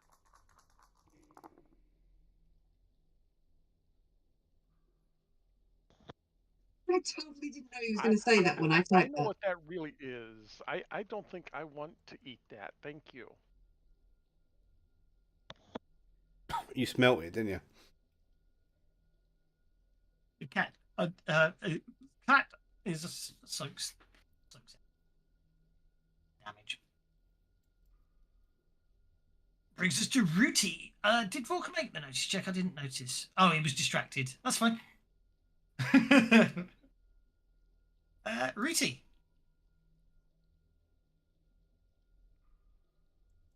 I didn't do any damage because you soaked it. Yep. Do you think I'm going to let you hurt a cute little pussy cat? If Olga doesn't want to eat smelly pussy. Not No, stinky You're pussy. not going there. Shut up. If you can find pussy cheap for anyone else, fuck it. I'm going to have to mute you if you keep this crap up. Rudy's going to go flying up around the cat because he's curious because this world is strange to him. And he wants to make sure that it stays still. Like while he looks it over. He was And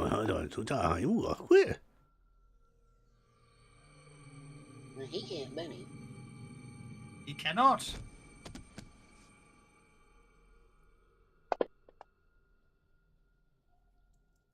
He doesn't notice anything either. Leia.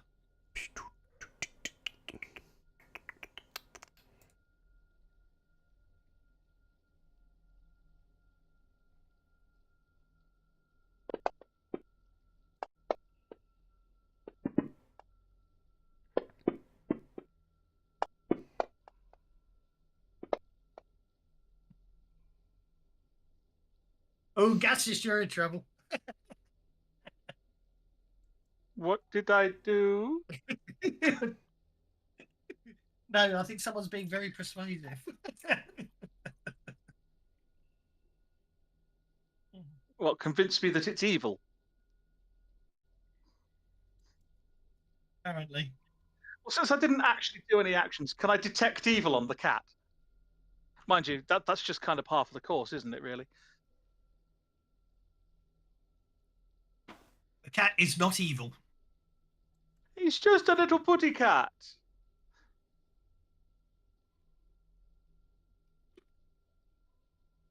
That wants to eat us for lunch. Sister Majenko.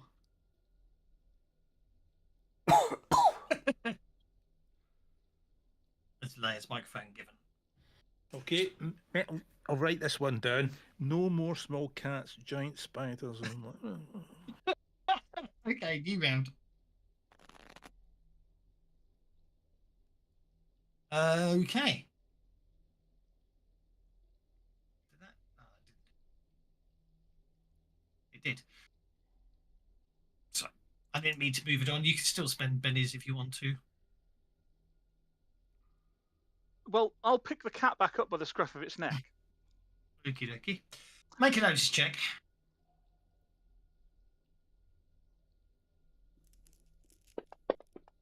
Walker's going to go first, but anyway. That's fine. Vorka, you're first. I'll Benny it. So you on your action. You haven't picked the cat up yet. Vorka's going to back away. Because Okay. when that stops it being a cat, he doesn't want to get scooshed. Okie dokie. Okay, so I will pick the cat up and pass my notice check. Okay. There's a secret door there. Oh well, in that case, I'll put the cat in Bear in mind, it's the size of it's not a cat. It's a big cat. It's okay, so it's like a Maine Coon, is it?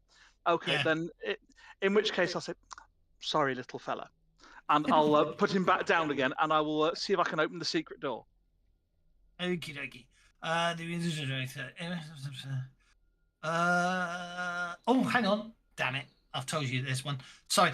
There is a secret door, but you didn't find it. I didn't realise this very well. Oh, no, you do know because Bull told you about it. So, yes.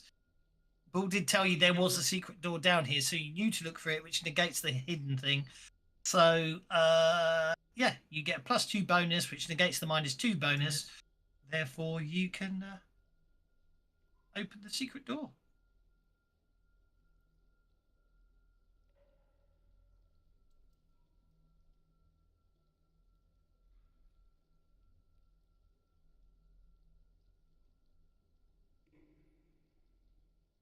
What happens? Any items things are wearing or carrying when they're baleful polymorph get changed with them, don't they? Yeah. Yes. Yeah, that's what I thought. Okay. The air in this room smells strongly of frankincense and is hazy with smoke from several incense burners mounted on the walls. Yet a slight whiff of the stench from the sewers to the northwest nonetheless manages to linger faintly in the background. A pair of rickety chairs with mouldy cushions sit out to the south, while to the north stands a strange I can't say it now. Incongruity. A wooden bar complete with shelves filled with bottles and tankards on the walls. A wooden door is set into the northeast corner of the room amid all the shelves behind the bar. Sitting on the bar his bandy little legs hanging over the edge is a goblin polishing a pint glass. That's what you get. I'm going to go up to the bar and say, pint of mead, please, sir. The goblin goes, as you walk up, the goblin goes, welcome to my tavern, the Sewer Brewer. You, my first ever lucky customer. The drink is on the house. And he clambers down behind the bar and starts pouring you a drink. Sassafras. I saw him go up that way, but he left the cat behind, right? Yes. And I remember what Thaddeus said about the cat. What kind of skill would it need to discern whether that cat is really a cat or if it's going to turn back? Clearly, Caden Kylian has blessed me today, I shall say to the goblin as he paws. Does well. Yeah, I know. I had a train of thought and then I got derailed by someone. Make an occult check.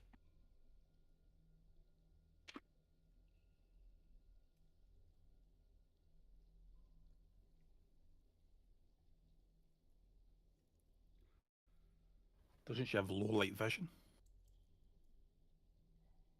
No, Sassafras needs to make an occult check.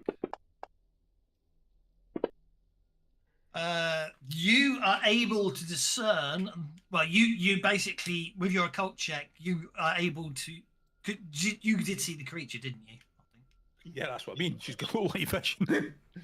Yeah, exactly. She's got no light vision, so that's the point I'm trying to make. Is therefore you are able to discern that what's happened is Thaddeus has cast baleful polymorph upon the creature to turn it into a cat, which means at a certain point the magic will expire, or it will finally be able to resist the spell and turn itself back into the proper creature, its original form.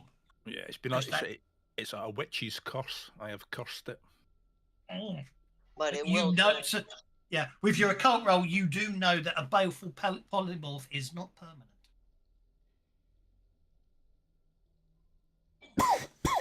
I can still take an action, right? Mm-hmm.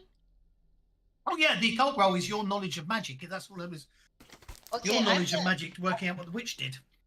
Sorry, the warlock. I've got some wands, a dimension door. Could I open a dimension door, throw the cat through it, and close it? You can use teleport on unwilling subjects, can't you? I think they get a chance to resist it. Well, I'd use one of my because I've got the wands, so I was wondering if the wands have some kind of limit on them I don't know about. Yeah, just open the door underneath him. I mean, yeah, that's what I'd do. I'd open a dimension door, drop him through it, throw him through it, whatever, and close the door. Yeah. Just leave him in someone else's dimension to kill everyone there. You don't forget. Teleporting someone against their will is a modifier. Therefore, you can't use a magic item unless it lets you use modifiers.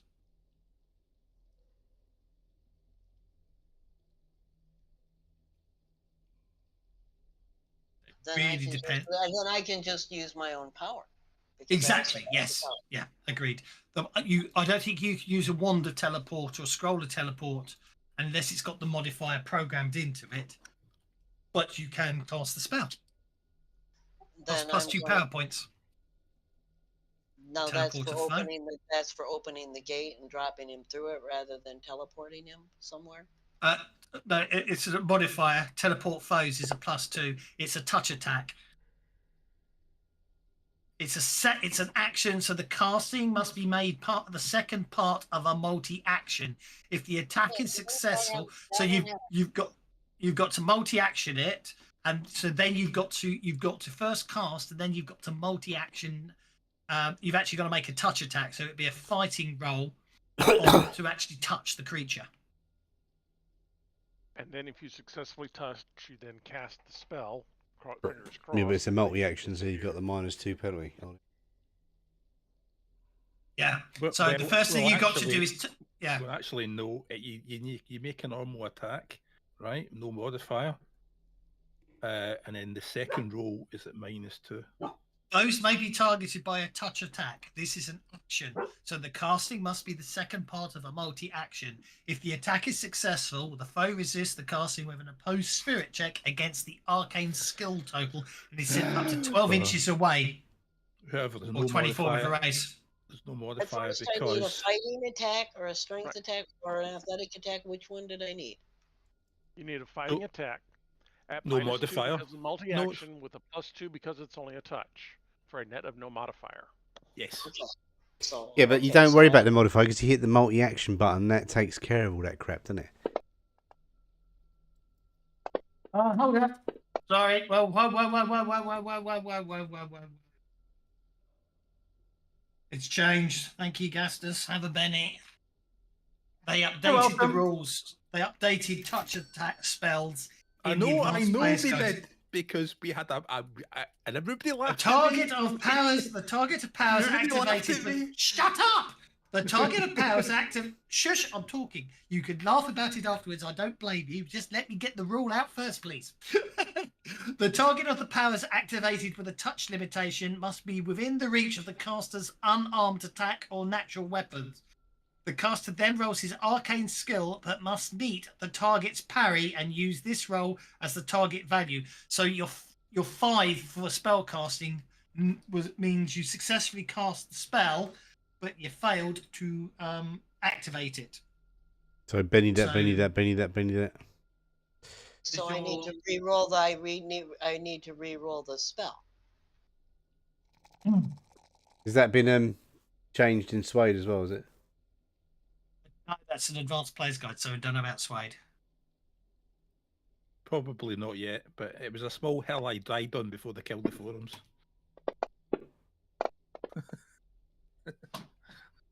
I remember this conversation. Okay, so far you've rolled a 3 and a 2 on your attempting to teleport foe. So I'm going to have to update the teleport foe stats, aren't I? Okay, so I don't know what just the hell happened there because. Oh, sorry, you rolled a 17. I didn't notice the 17. Sorry. Yeah, my table twitched and it double rolled on me. That's okay. I didn't notice you double rolled. Okay, so the 17 will most certainly work. So you can teleport it up to 12 inches away. You got a raise, so you can do 24. I do get to make a spirit check, but I don't think I'm going to beat a 15. No, I was trying to open the dimension door and drop him through the door. Right, and that's what you just did. That's what you just did. Okay. 5 power points. You guys confuse me when you get debating all the finer details. It's like, just tell me what the hell to do and whether I succeed. Well, yeah, no, it didn't help that they changed. Doesn't help that they changed the rules in books. So, how far you? How far? Well, you teleported this thing up to 12 inches or 24 inches. If I did the dimension door, it threw him through a door and closed the door behind him. So we don't know where. Up to 24 inches. That's your limit. Straight down. Straight up. Straight up. Straight up. Okay, straight up. You can't teleport it in. You can't teleport into solid rock. You have to teleport it horizontally 24 inches. Well, Which is why I'm saying 24 inches straight up, because we're only about 30 feet underground, you said. Oh, I see. So you're just going to... So what you're saying is you're going to dump the monster on the streets of the city and let the... Okay, that's fine. Well, above the streets of the city so that it then falls and takes damage. I don't care if it is a cat. It's still going to take damage.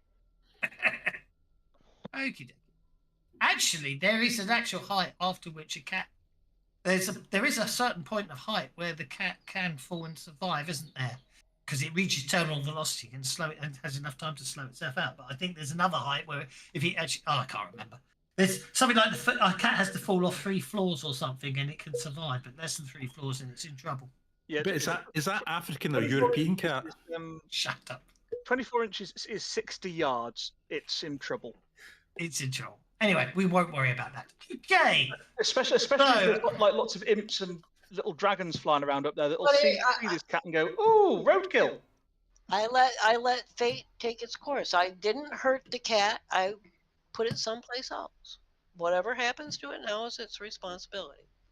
And then I misunderstood what you meant about going straight up, of course. Okay, Thaddeus, your turn.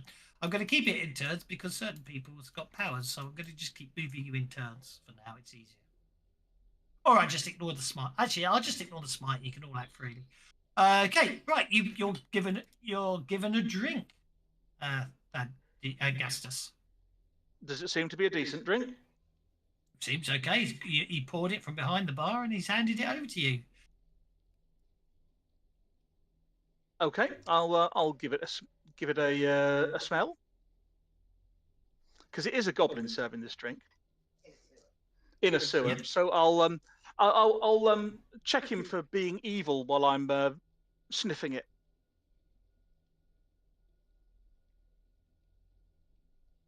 That's speciest. I was just thinking that. Well, he's a goblin living in a sewer that set up a bar.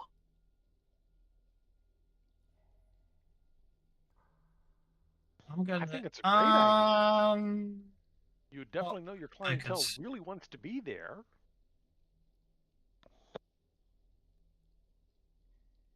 Does anyone?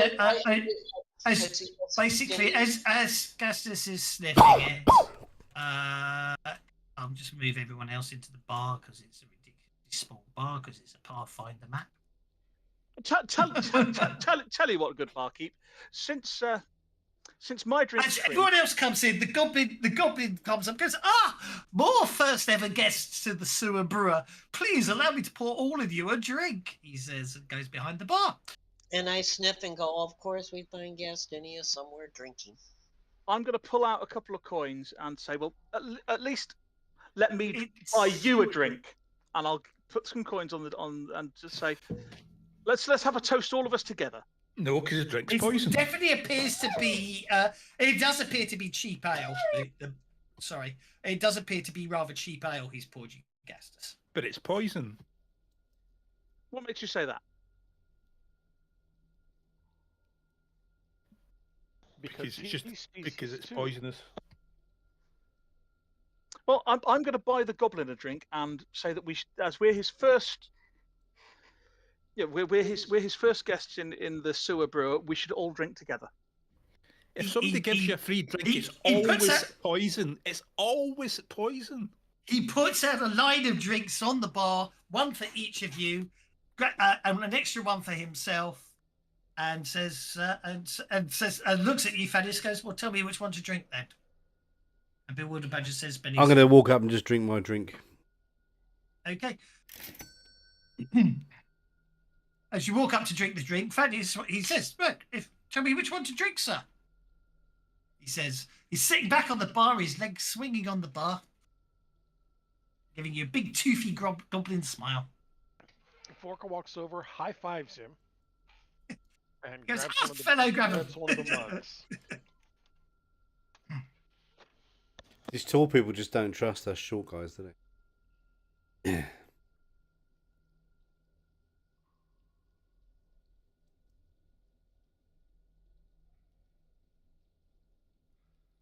Maybe we should just have a battle of wits.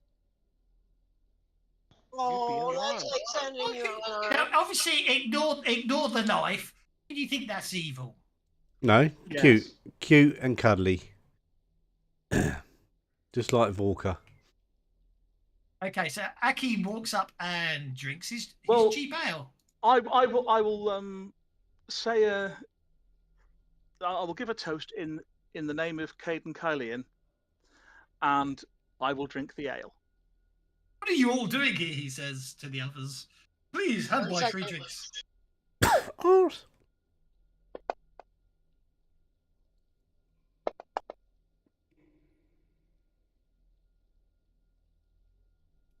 It's very cheap ale, Gastus. Very cheap ale.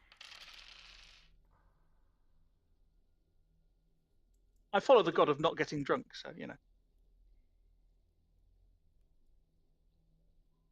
Well, not exactly the best brew I've ever tasted. Yeah. Are you sure this isn't just, slops?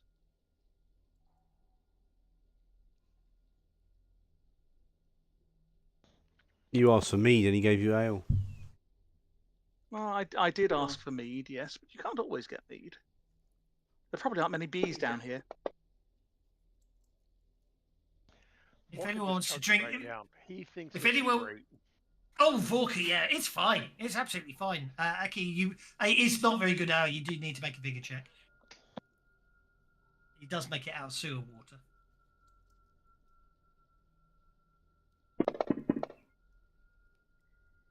Yeah, it's all good. I'm not surprised you don't get much in the way of clientele down here, though.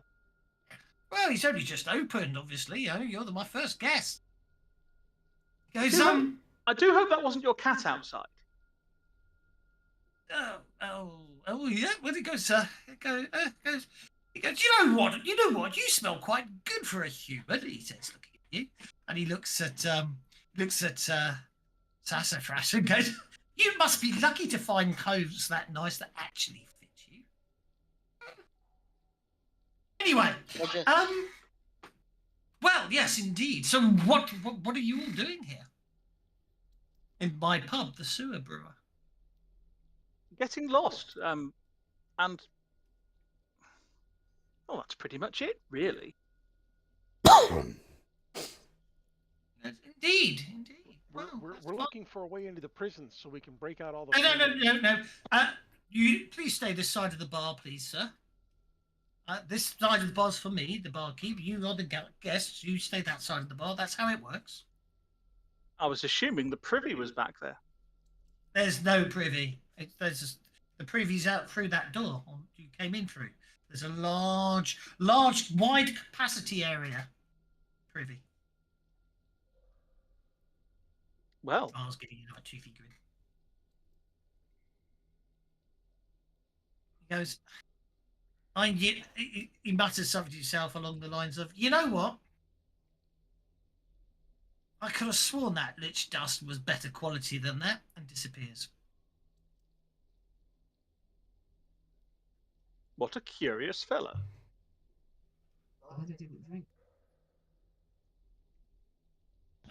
That's what that extra spice was. I knew he had a secret ingredient in there.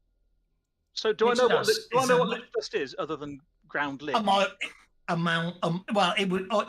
Basically, it would be a mild poison. Well, you see, I've built up an immunity to lich dust over a number of years. Indeed. Hang on, wait a minute. So the drink was actually poisoned? Yes. Well, there you go. Well, in that case, I will sidle over the bar and try and open the door behind it. Because okay, I just need to. I'd just like to point out once again, it's not paranoia if they're really after you. Right, he goes to.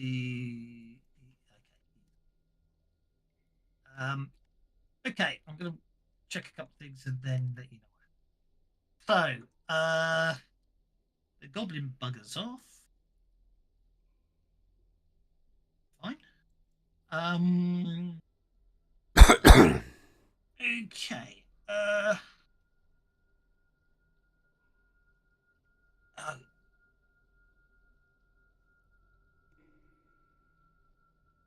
Oh, I think I'm missing I am missing a pin. That's not very good, is it?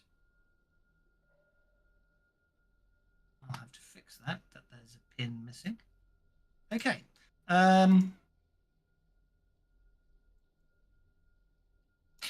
Which is fine. Now I can come back to you guys and zoom in.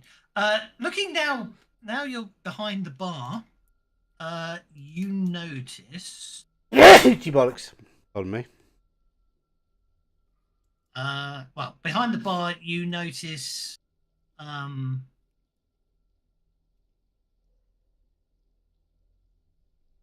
That all the bottles of alcohol behind the bar are for display only and appear to and seem to contain very discoloured water with various colouring agents.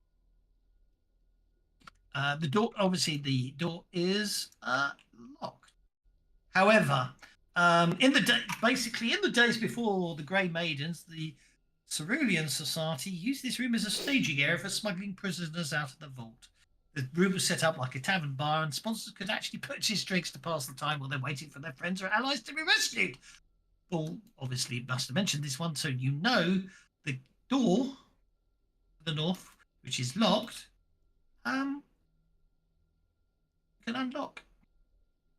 Yay, let's do that then. Key. There we go. Right, where's that little git gone? Serving spiked drinks. Kalian would not be impressed. Spiked, seasoned. There's a difference. Yeah. Right. You humans like your mulled wine. This is just mulled cider or mulled. Yeah. No, Ale. mold. Mold with a U, not mold. Picky. Gastus enters the cave system. Is anyone else going after him? Yeah, Argenia. Oh, Thaddeus is. Have you zoomed in on his face? Have you tweaked Thaddeus? He looks slightly different. Did I just push that spell just a wee bit too hard?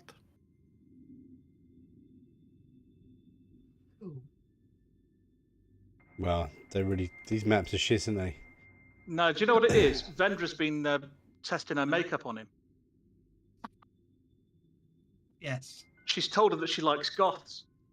Tell you what, I've got a better idea than this faffing around. I'm going to unlock the tokens, but do not proceed past the red line, because then I can give you a description when you get there. But if you'll move up, it's much easier just to let you move up, and then I'll lock the targets. So then Thaddeus proceeds past the line he's told not to. Well, of course, it's Thaddeus. That's okay. Doesn't he die then when he Rocks goes past the line? Rocks fall on his head. He takes a wound.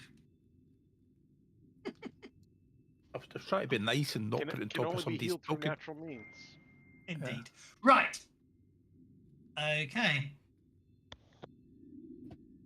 So, as you head down the corridor, you get to the point where at the corridor at the end appears to be it seems to end in a 5 foot, because it's obviously a 5 foot wall. It seems to be a wall of glowing yellow fog. Is there any dead people down here? Dip off. You know what? That is the most annoying thing ever. That bloody power, because I have to now read the whole frigging adventure. Is the fog evil? It could have been. It could have been worse. I might have picked. Hex and Crystal Ball. Okay, there are no dead people down here. I can. There are no dead people in range. I've got clairvoyance. Vorka will take a deep breath and step into the fog. Gastus will say, "Hang on a minute," and I would like to take my cloak off and use it as a fan to see if I can waft the fog away. Okay, Vorka takes a deep breath and walks into the fog as you try to fan the stuff away. Okay, Vorka, you can move through the fog. Ooh, that's cool, he says very loudly. Oh, I'm going to stop you when you get to there. I was just trying to move out of the way so others could get in. I know. Yeah, what I mean is stop me wherever you need to. Yeah. Okay, actually, fortunately, Cease is still the only one. Cease is the only one who... Right, so it doesn't... because based on the amount of time you've had, the only noticeable thing you say that happens, Volk, as you walk through this fog is you notice the smite that was cast upon your sword and giving it a slight glow vanished as you walk through the fog. Okay, not a problem. I know it already cancelled the effect, but technically probably still doesn't run. So. The tunnel opens into a wide cavern with a high vaulted ceiling that arches up to the height of 30 feet. Two 10-foot high ledges look out over the wall from the northwest. To the east, the cavern dips down into a pool of dark water. Swathes of softly glowing blue fungus fill the cave with light. The fungus grows in lumps that bear an eerie resemblance to brains. To the southeast, a 15-foot wide tunnel is bisected by a pair of 3-foot wide planks form a treacherous-looking bridge over the pit. Now, as you shout back, what did you say you shouted, Volker? Oh, that's kind of cool. Oh, that's kind of cool. That's absolutely fine. I thought that's what you said. So I need to I need to do is you suddenly, as you shout that, well, that's kind of cool. You hear a voice coming from the top of the ledge to your northeast, and it sounds like a rather timid voice. It sounds rather weak as well, female voice. And basically says, "Hello, is anybody there?" Just call if you can hear me. Is there anyone at all? Vorka is going to turn and try and climb that ledge. I need some information first. I take it my wafting has not removed the wall of smoke. Absolutely not. Then I shall step through the wafting smoke. And apparently move Vorka, and I don't know why. Wow. Shot me across the room. He did, didn't he? It's not nice. Bear with me a second. Sorting bits out.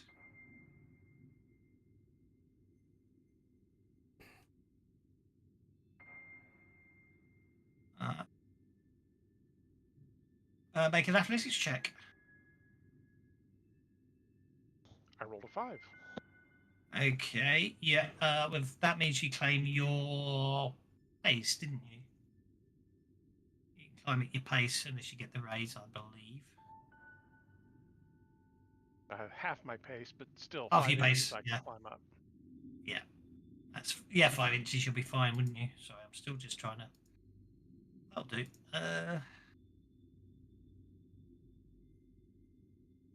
Somewhere.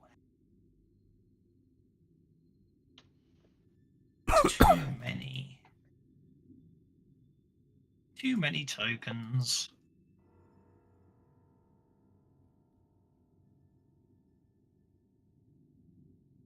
Let's try that. Oh, that'll have to do.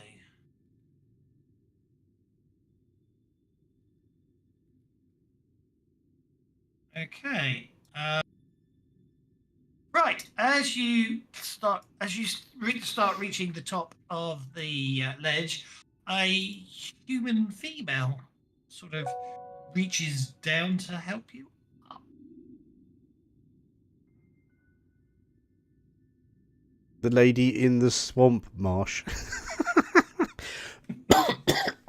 Has he got a sword? What's everyone else up to? I can't. Well, do I see the hand reach down to Vorka? From where you are, you can see the face. The face. Make a common knowledge check, please, Gastus. How common is that knowledge? Okie dokie.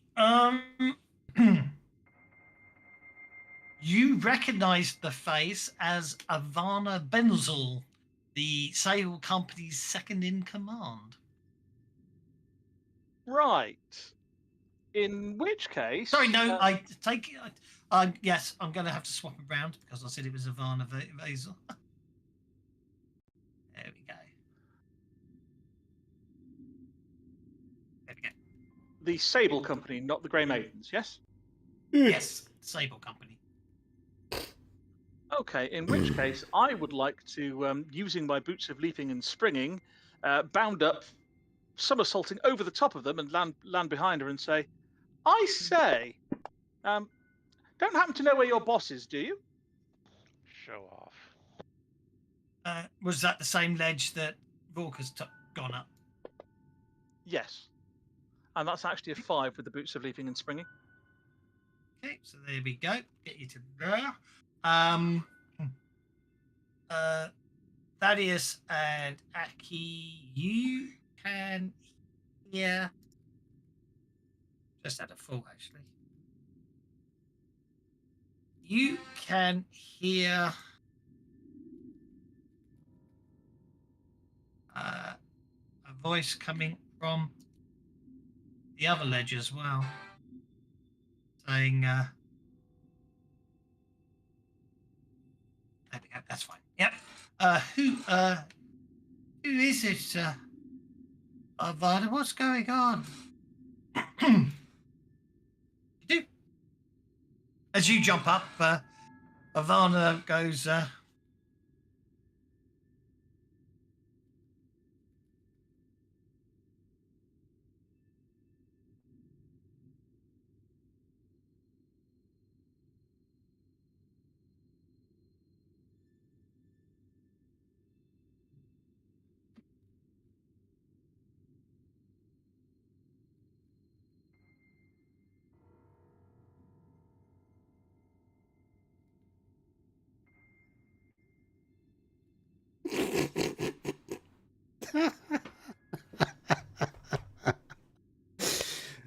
Oh, that's funny.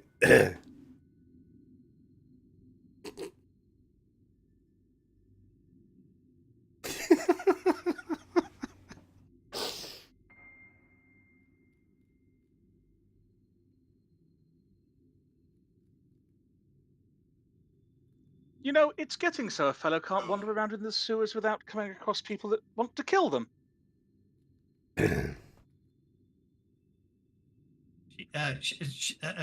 she basically snarls, having very sharp teeth, and comes towards you.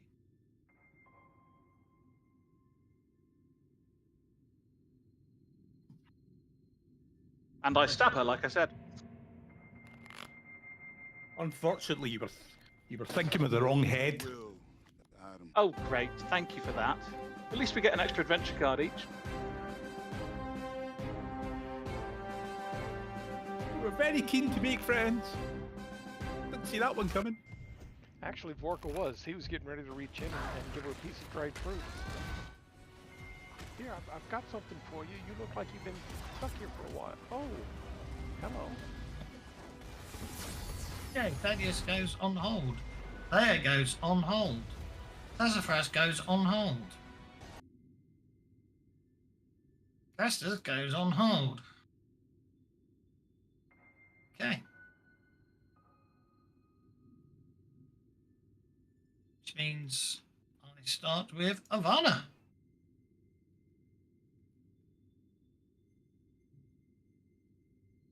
All that time making it nice. Will tell us our master plan. Okay. Yeah, the GM didn't see that one coming. Okay. Let me just give you a card back.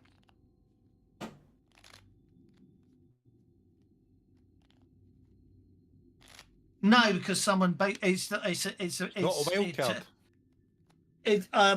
I'm afraid, Gastus, you can't. That won't happen because it was too busy going. What a nice round thing coming up towards me very fast. I think I'll call it the ground. Wonder if he wants to be friends.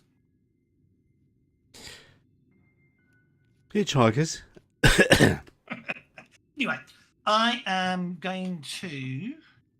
I do hope it got to meet a bowl of petunias as well. Oh, bollocks. They don't detect as undead, which is why I told Thaddeus they didn't. But they doesn't say they don't detect as evil. So. Ah, but he didn't detect evil. Gastus did. No, he didn't. No, Thaddeus doesn't detect undead, even though they are undead. And, okay. Which is fine. So, they get frenzy. That's good. So, I'm not going to worry too much about the fact that I'm not even going to worry about the. Thank you very much. I'll get to take that, Betty. Thank you. Okay. Totally fails to attack. Successfully hits you. It's fine. Oh, thank goodness for that.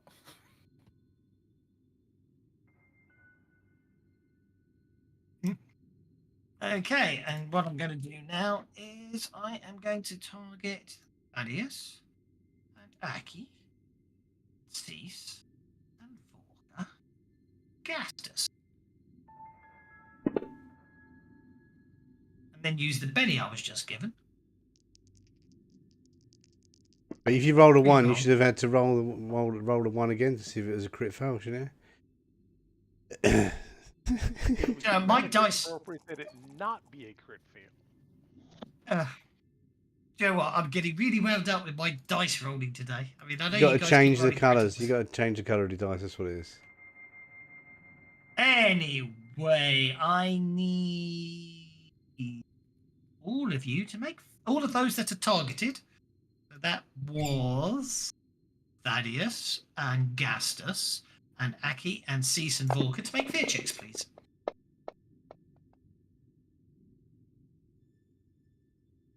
I'm going to have to spend 2. Don't forget you get a +1 bonus to your fear checks because I'm here and I inspire you all.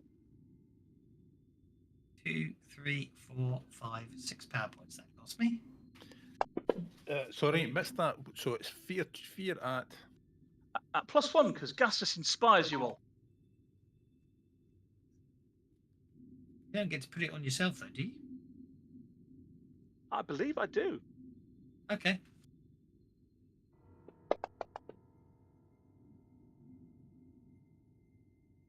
Okay, so the fear check is uneventful. And then... wrong. That was the wrong run person. Let's try again with the right person running.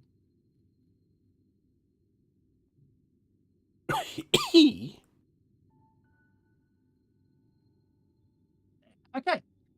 Now everybody comes off hold. Yeah, there's a wall of yellow fog right in front of you. You can't see through. As no. But everybody else stepped through it.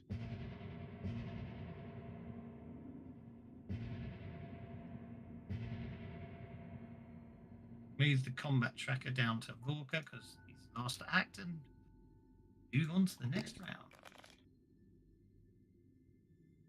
With Sassafras going first. I hear them all. With me going first and everyone getting bennies. Oh, nice. That's better. And then I'll go on hold. Going first and everyone getting bennies. And now it's Sassafras' turn. I can't see anything that's going on without pushing through everybody, so just put me on hold for a minute. Sorry, what? I can't see anything without pushing past everybody. I hear a lot of commotion, but hey, Gastinius is up there. What do you expect? You can walk. You can walk past people without any penalties, though, can't you? She can, doesn't mean she will. Well, and there's also a limit to how far. And it's like, Gastin. It's like, oh, and I go look. Do I see Gastinius is in trouble? Per usual. Hang on, I'm just working out how far you've got. That's probably your limit there. As you walk into the... You can't see him at all. As you walk into the... I think you're still in the gas area, so I'm not sure you could see anything. I think you're technically in the gas, so... Oh, so you are just... Yeah, basically you're standing in the middle of this gaseous fog. Okay. Baking soda peroxide. I passed the tracker on, and there's... I'm not seeing it. Yeah. Okie dokie, the invisible person, you don't know about that. See, that strikes me as a very wrong sound effect for the fog that's already there. But anyway, I just thought I'd try it anyway. So I get to move the person who was stealthed and none of you noticed him. 9 inches. Leia didn't smell him then? No, Leia was the wrong side of the fog. Okay, that brings us to... is going to...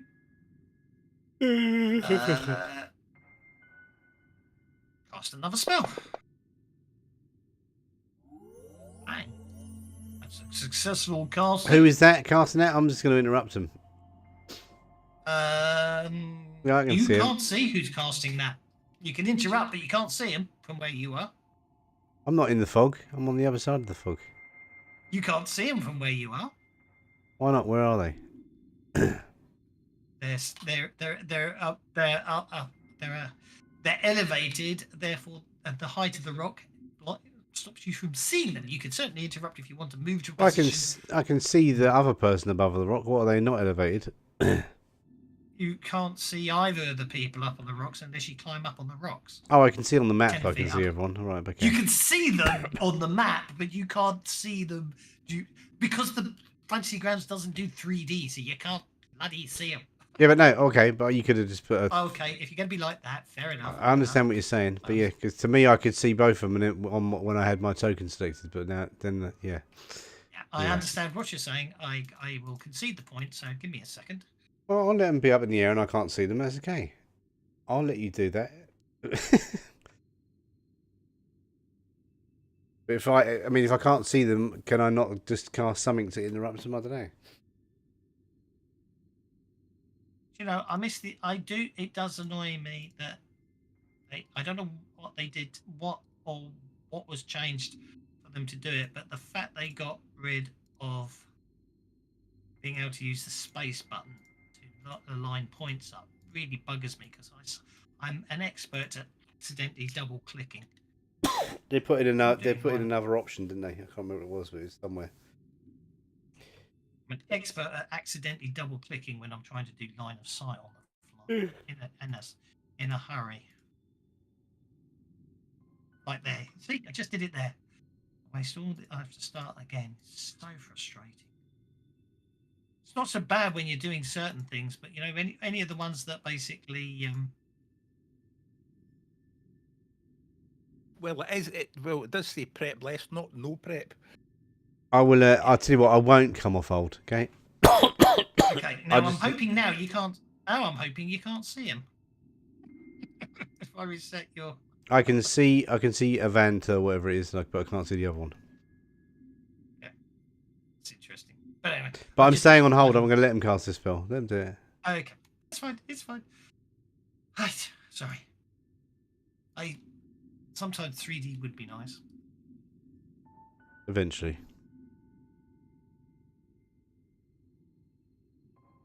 That probably doesn't. Probably have to come into here. Probably have to go down to a preset here of that, and then do that. Do it again, because I always forget to do that first, and then I can drop that there like that, and drop a magical darkness.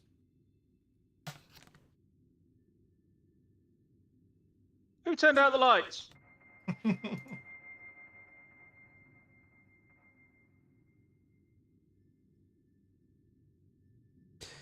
Some ashy veranda.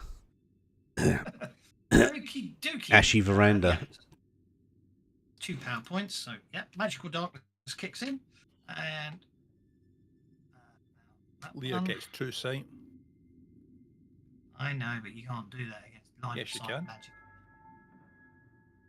You can't do it against the line of sight and fancy grounds, is what I said. Oh right, I thought you'd cast darkness. Yes, and I've dropped a darkness token on the map.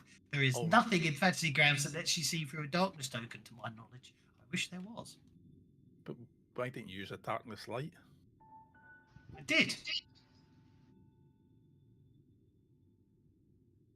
There is a darkness light on the map, which now makes dark sight with a raise ignores darkness. There is no effect I can put on Leia to let her see through a magical darkness on the map, is what I'm saying. Okay. Is there? Well, I can get it to work, but never mind. What, you can see, you know how to make him look through a darkness token? Light effect, I mean. Because I don't. Yes. Fine. Tell me how to bloody do it. Right, okay. That's all I'm saying, because you... Right, anyway, I'm just going to cast this. Why did it roll the extra dice when they're not? Oh, I rolled the damage. See, I'm getting all confused. I miss you. Vorka, you're up. Actually, it works for Vorka. I'll counterattack, thank you. Yeah, I see what you mean. It doesn't. Vorka can seem to see. You can't counterattack something you can't see. Well, if it's just attacked me in melee, I'm pretty sure I know where it is. Enough that I can swing a blade at it. Just because it's dark doesn't mean I can't attack. Okay, you'll get a -4 penalty on your attack roll, won't you? Oh, absolutely, I will. Yes. 6. I think it's 6 if you can't see it all. Yeah, it's 6 for pitch darkness. 6. But, Point taken. If you could target them for me. There you go. Thank you. That winds me up when bad guys have darkness. It's too much of a pain for the man. I miss the old days with line where we didn't have to. Sometimes miss old line of sight. Okay, Right, so I missed Vorka. them. But, you know, I had a chance. Indeed, Vorka, you're up. Okay. I think the reason Leia can't see it is because she's on the wrong side of the fog. That's what's screwing me. Because Vorka appears can still see through the darkness. No, he's still got Yeah, work. before combat started, but I was waiting for the answer to that question. Yeah, what I'm seeing is just fog of war. Never mind. I'll fix it in the background. Okay. I knew where the other ledge was, and I knew where she was. So I'm just gonna walk that direction. And yeah, I agreed. Yeah. Now that I'm out, I will turn around and poke her. Be my guest. Of course, yeah, all you see is fog of war, aren't you? Yes, of course. Let's Benny that. She's kind of upset me. Yeah, there we go. Ooh, very good. Too bad that's not damage. Crying out loud. Dang, too bad that's not damage.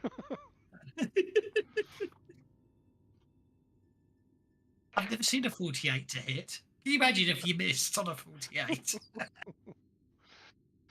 Well, now I got Benny that just because. Oh.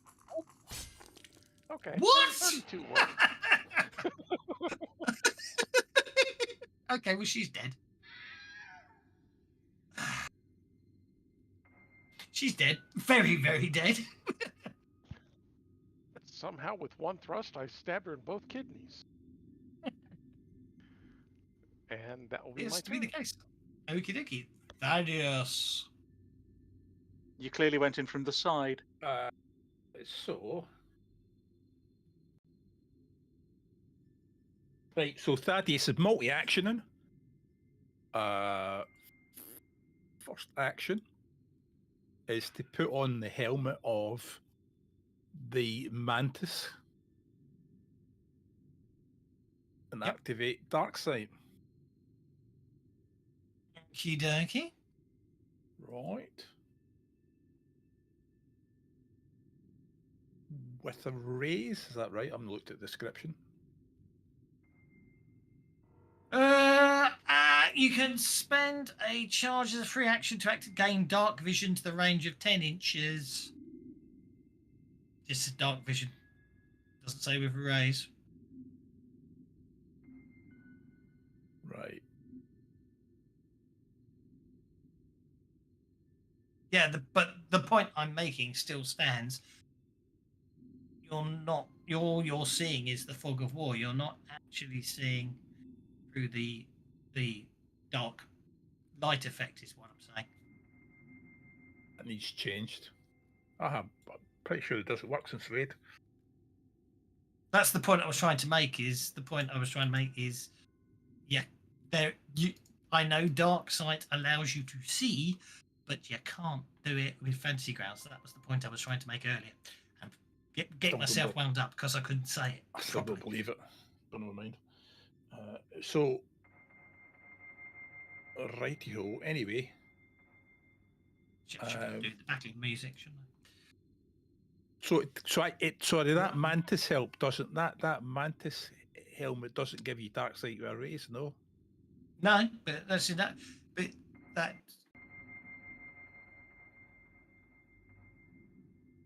darkness is always a sign. Darkness. Darkness box illumination area equal to a large burst template, making the area dark or pitch darkness with a rays. You didn't get the rays, so it's dark. Therefore, your dark vision will allow you to see, wouldn't it? What I really should do is I should that pointer there, delete it, and then go here, go turn off that layer, go to power darkness, drop one on, so that's on its own layer, and then I can move that back to there, and then when people who've got the ability to see in the dark, I can turn it off for them and then turn it back on again. Right, so there you go. That's for you. Because you've got dark side. I have to turn the darkness off. Well, if you need it, if you can see it through with dark side, I don't need the madness helmet because I've got night vision. But you activated it anyway.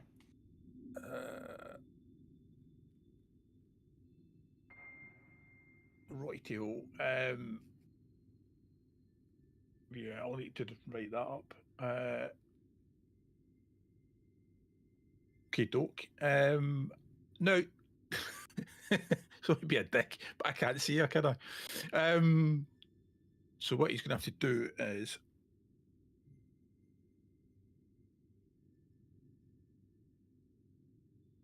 fly 3 inches up on a broomstick. I knew something was wrong. Snap the grids on. No wonder you've been having so many problems with the bloody tunnels. Okay, yeah. So you fly 3 inches up. Okay, and then powers. If you came here at night, they could fly, but into the day, they have to stay in their human bodies. And I at will night. cast. Funny enough, actually, some of you have met these very recently, and they was me desperately trying to make up stats for them, not realizing I had stats for these creatures in this adventure because I'd forgotten about it. But yeah, at night they detach, leaving their legs behind.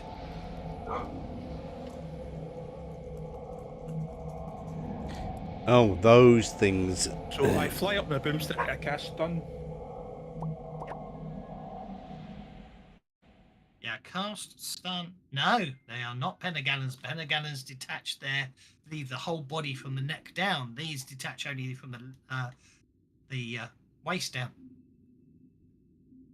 Not Pentagallon. They're the other ones. Man and gals. Men in gowns, right.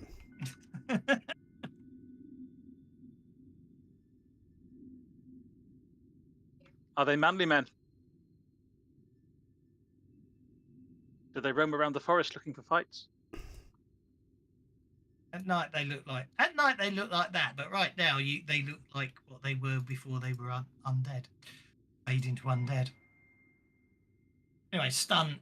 Stun is vigor check. You got the raise, which is what I wanted to check. -2 on Olweth.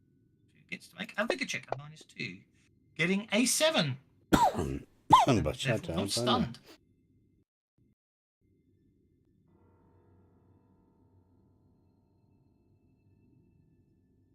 Over to Vendra.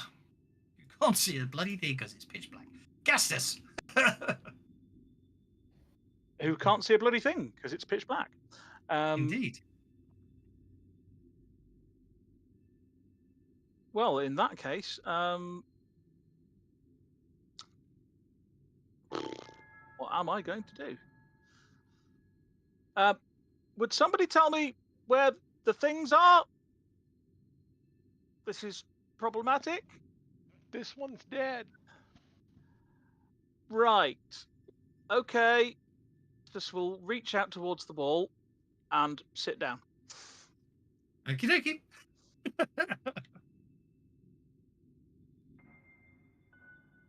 It's a Stelea who is standing in the middle. Sassafras just walked into the yellow fog. You can hear her muttering. You can't see her, but you can hear her muttering. The pale yellow fog. Could you undo this? You you stride purposely through into the magical darkness, which I have disabled for the intents and purposes of the fact that you don't need to see it.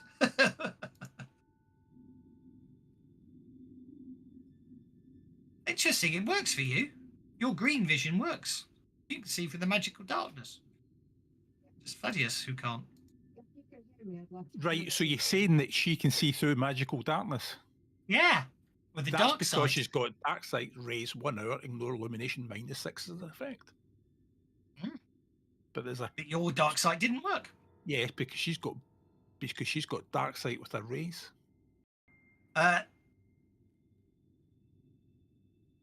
Because that was the Volker that was low, I think. You're climbing up there, are you? I said I was pouncing up there, jumping up there. 10 feet. You'll have to make an athletics check.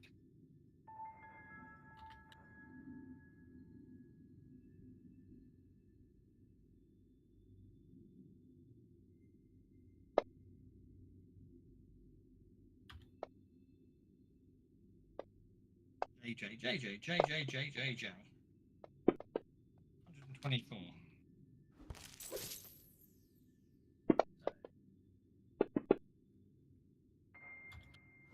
So if you get the raise on your athletics check, which you certainly did, you jump up there with no problems whatsoever. Vertically. Well, that's the end of that fight, isn't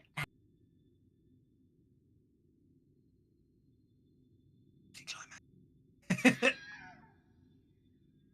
Nicely done. Yeah. Okay. I'm going to turn off that magical darkness because we don't. It's just going to fade in a little while, and obviously by then everyone can stop worrying and panicking about it. So there we go. The magical darkness finally dissipates, and in the meantime, I'm going to move everyone into this room because why not? Because it makes you feel powerful and godlike.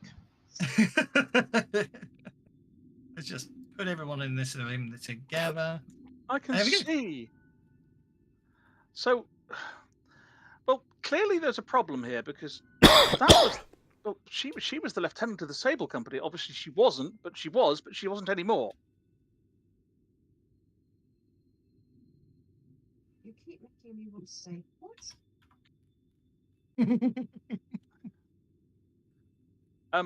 Ooh. Well, clearly they're well, they've been recruited by the other side. I will poke around in the remains.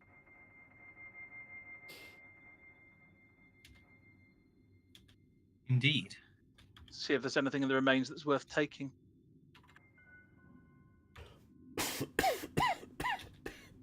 I shall have a look in a second. I don't think there is actually. They were going to give you the tale about how they've managed to escape, but obviously your detect evil realised something was up. So yeah, apparently those up there, those managals or managals, however you meant to pronounce it, they are undead, but during the day they do not detect as such.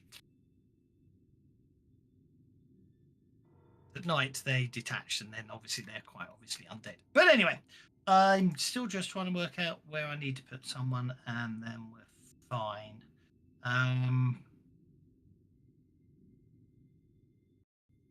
So what I need to do is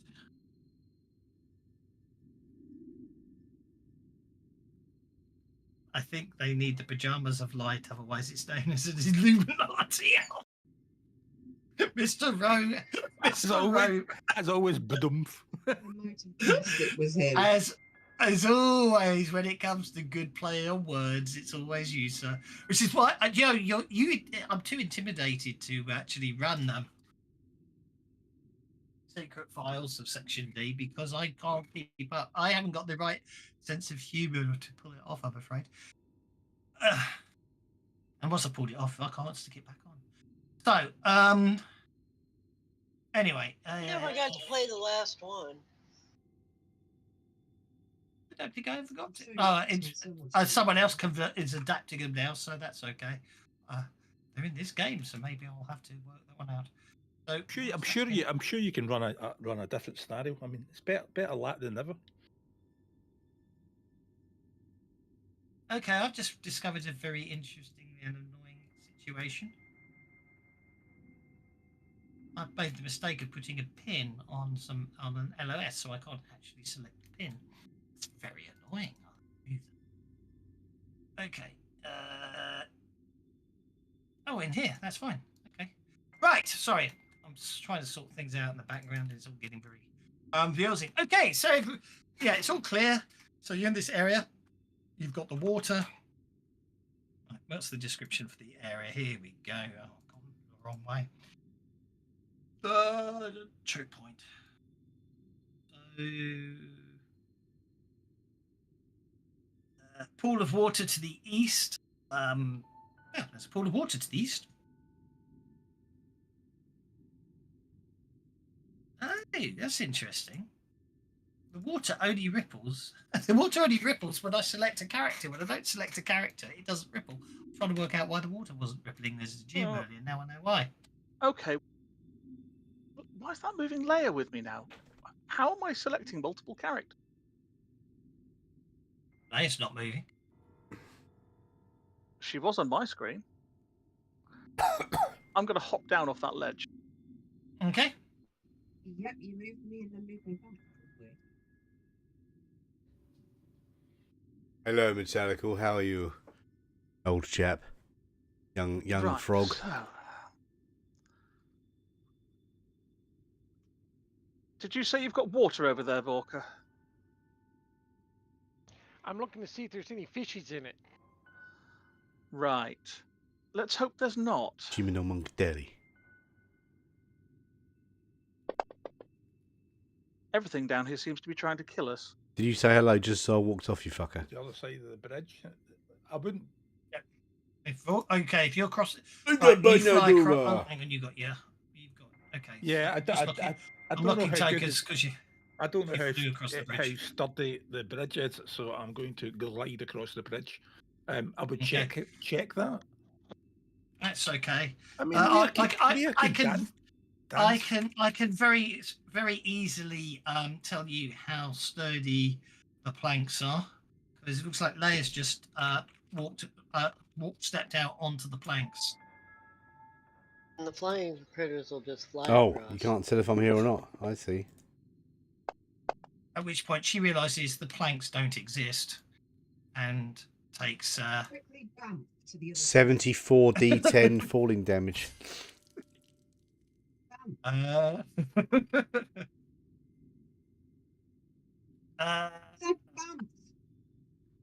there's got to be shadows down there.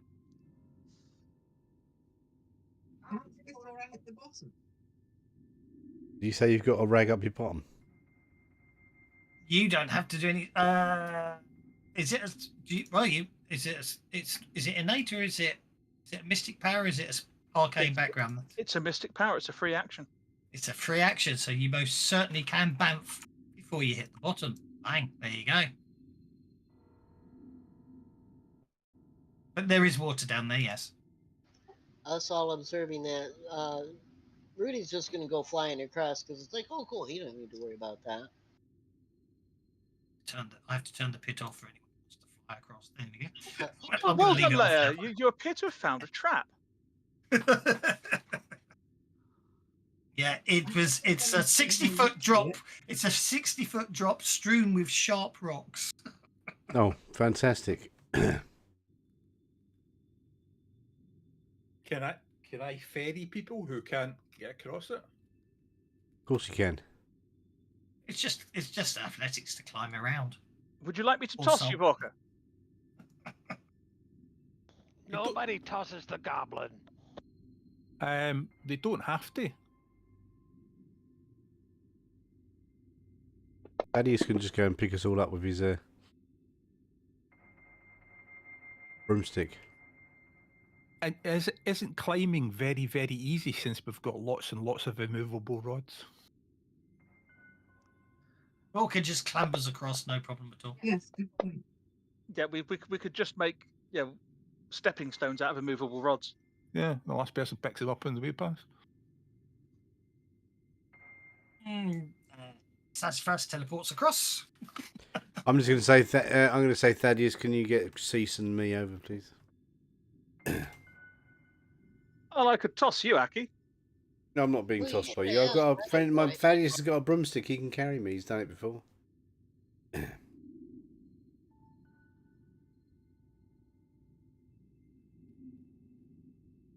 Benji could probably easily cross because she's a rogue. Gastus will take a run up and use his boots of leaping and springing for a +4 to his athletics roll.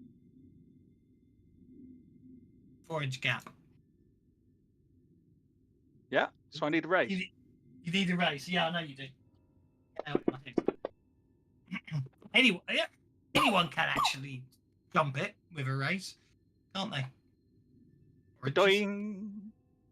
Gastus leaps across. Doing. I'm waiting for Thaddeus to come and get me. We can get you, but I'm not sure how he's going to get Cease across. He's got Cease before. Cease knows that to behave himself. Cease is too big, I think you'll find. He's a big cat, is Cease, isn't he? Surely Cease can pounce being a cat. Cease could just jump across it without any problem at all, probably. I don't disagree that Cease could probably bounce across. That would just be a straightforward athletics check for Cease. He's got his own bennies after all.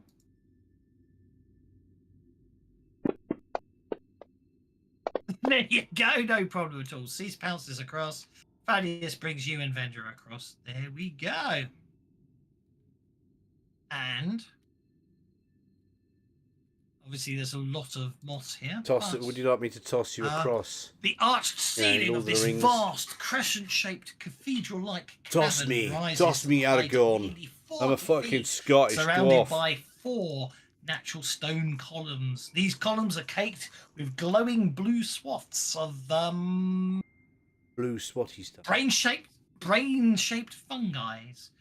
While a larger section of the stuff grows along the curved wall northeast. Total of 9 dark openings near the ceiling to the south and west can be reached only by climbing or flying. To the southeast, when you only by climbing or flying.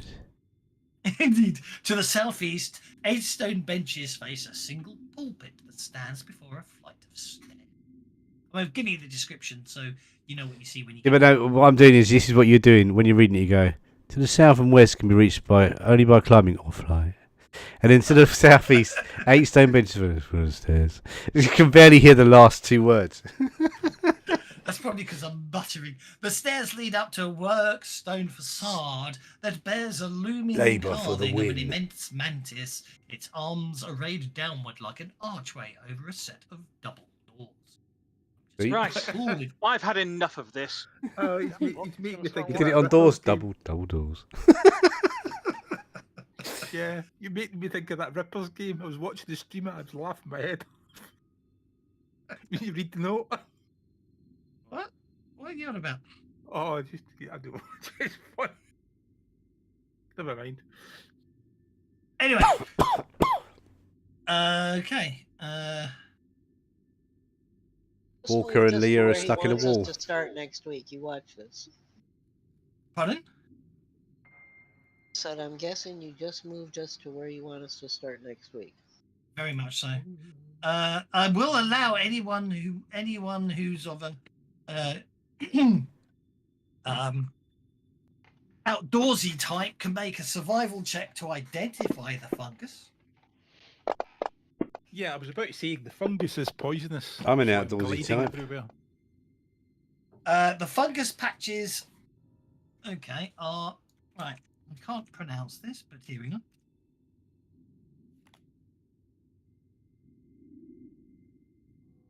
I need to go back to area. Remainder of the session, 30 seconds. This one roll. Citalesh, huh? Citalesh, yes. Also known as brain mold, a substance prized by Deros who obviously previously inhabited the area. Long-term exposure to the mold can cause brain damage.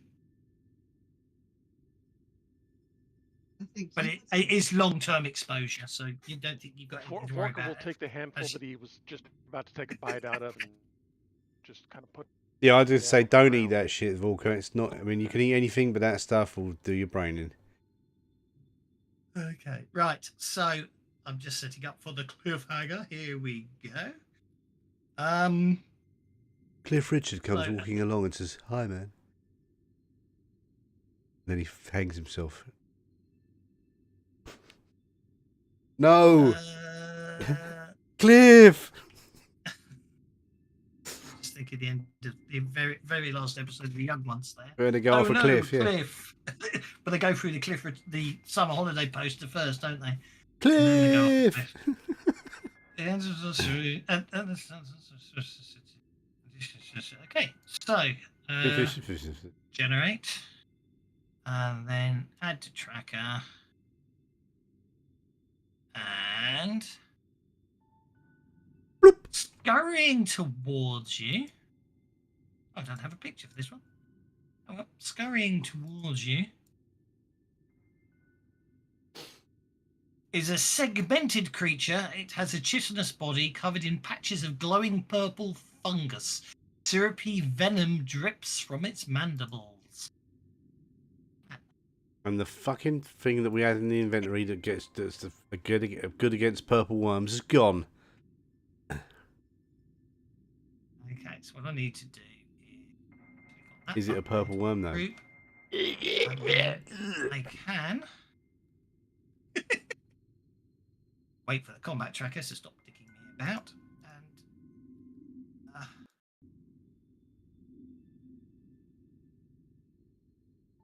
A red mantis assassin.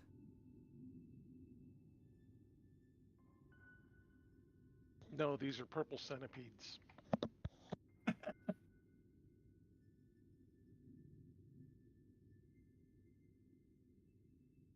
They'll have to climb or fly to get down from there. We're fine. Yeah, good point. Right, that's 4d6 falling damage. Shut up. Now, are we in combat or are you resetting everything at the beginning? I'm going to reset next week. That's the cliffhanger. The creature's coming towards you. Then I'm going to play that card now. I hate that card. I'm banning it. Well, I was going to play that for one of the ladies, but they decided they wanted to eat us instead, so...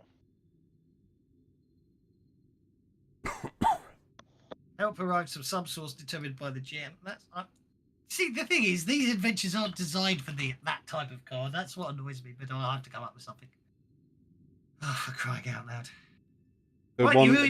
Just one counter the other. The two cards cancel each other out. No, there's that one that Leia's just played. And tell you what, you haven't dealt. You know. Wait a minute, you haven't dealt initiative, obviously, because we're going to do that next week, so we have no idea who's going to go first. That's true. Right. Okay. Then this is a cliffhanger.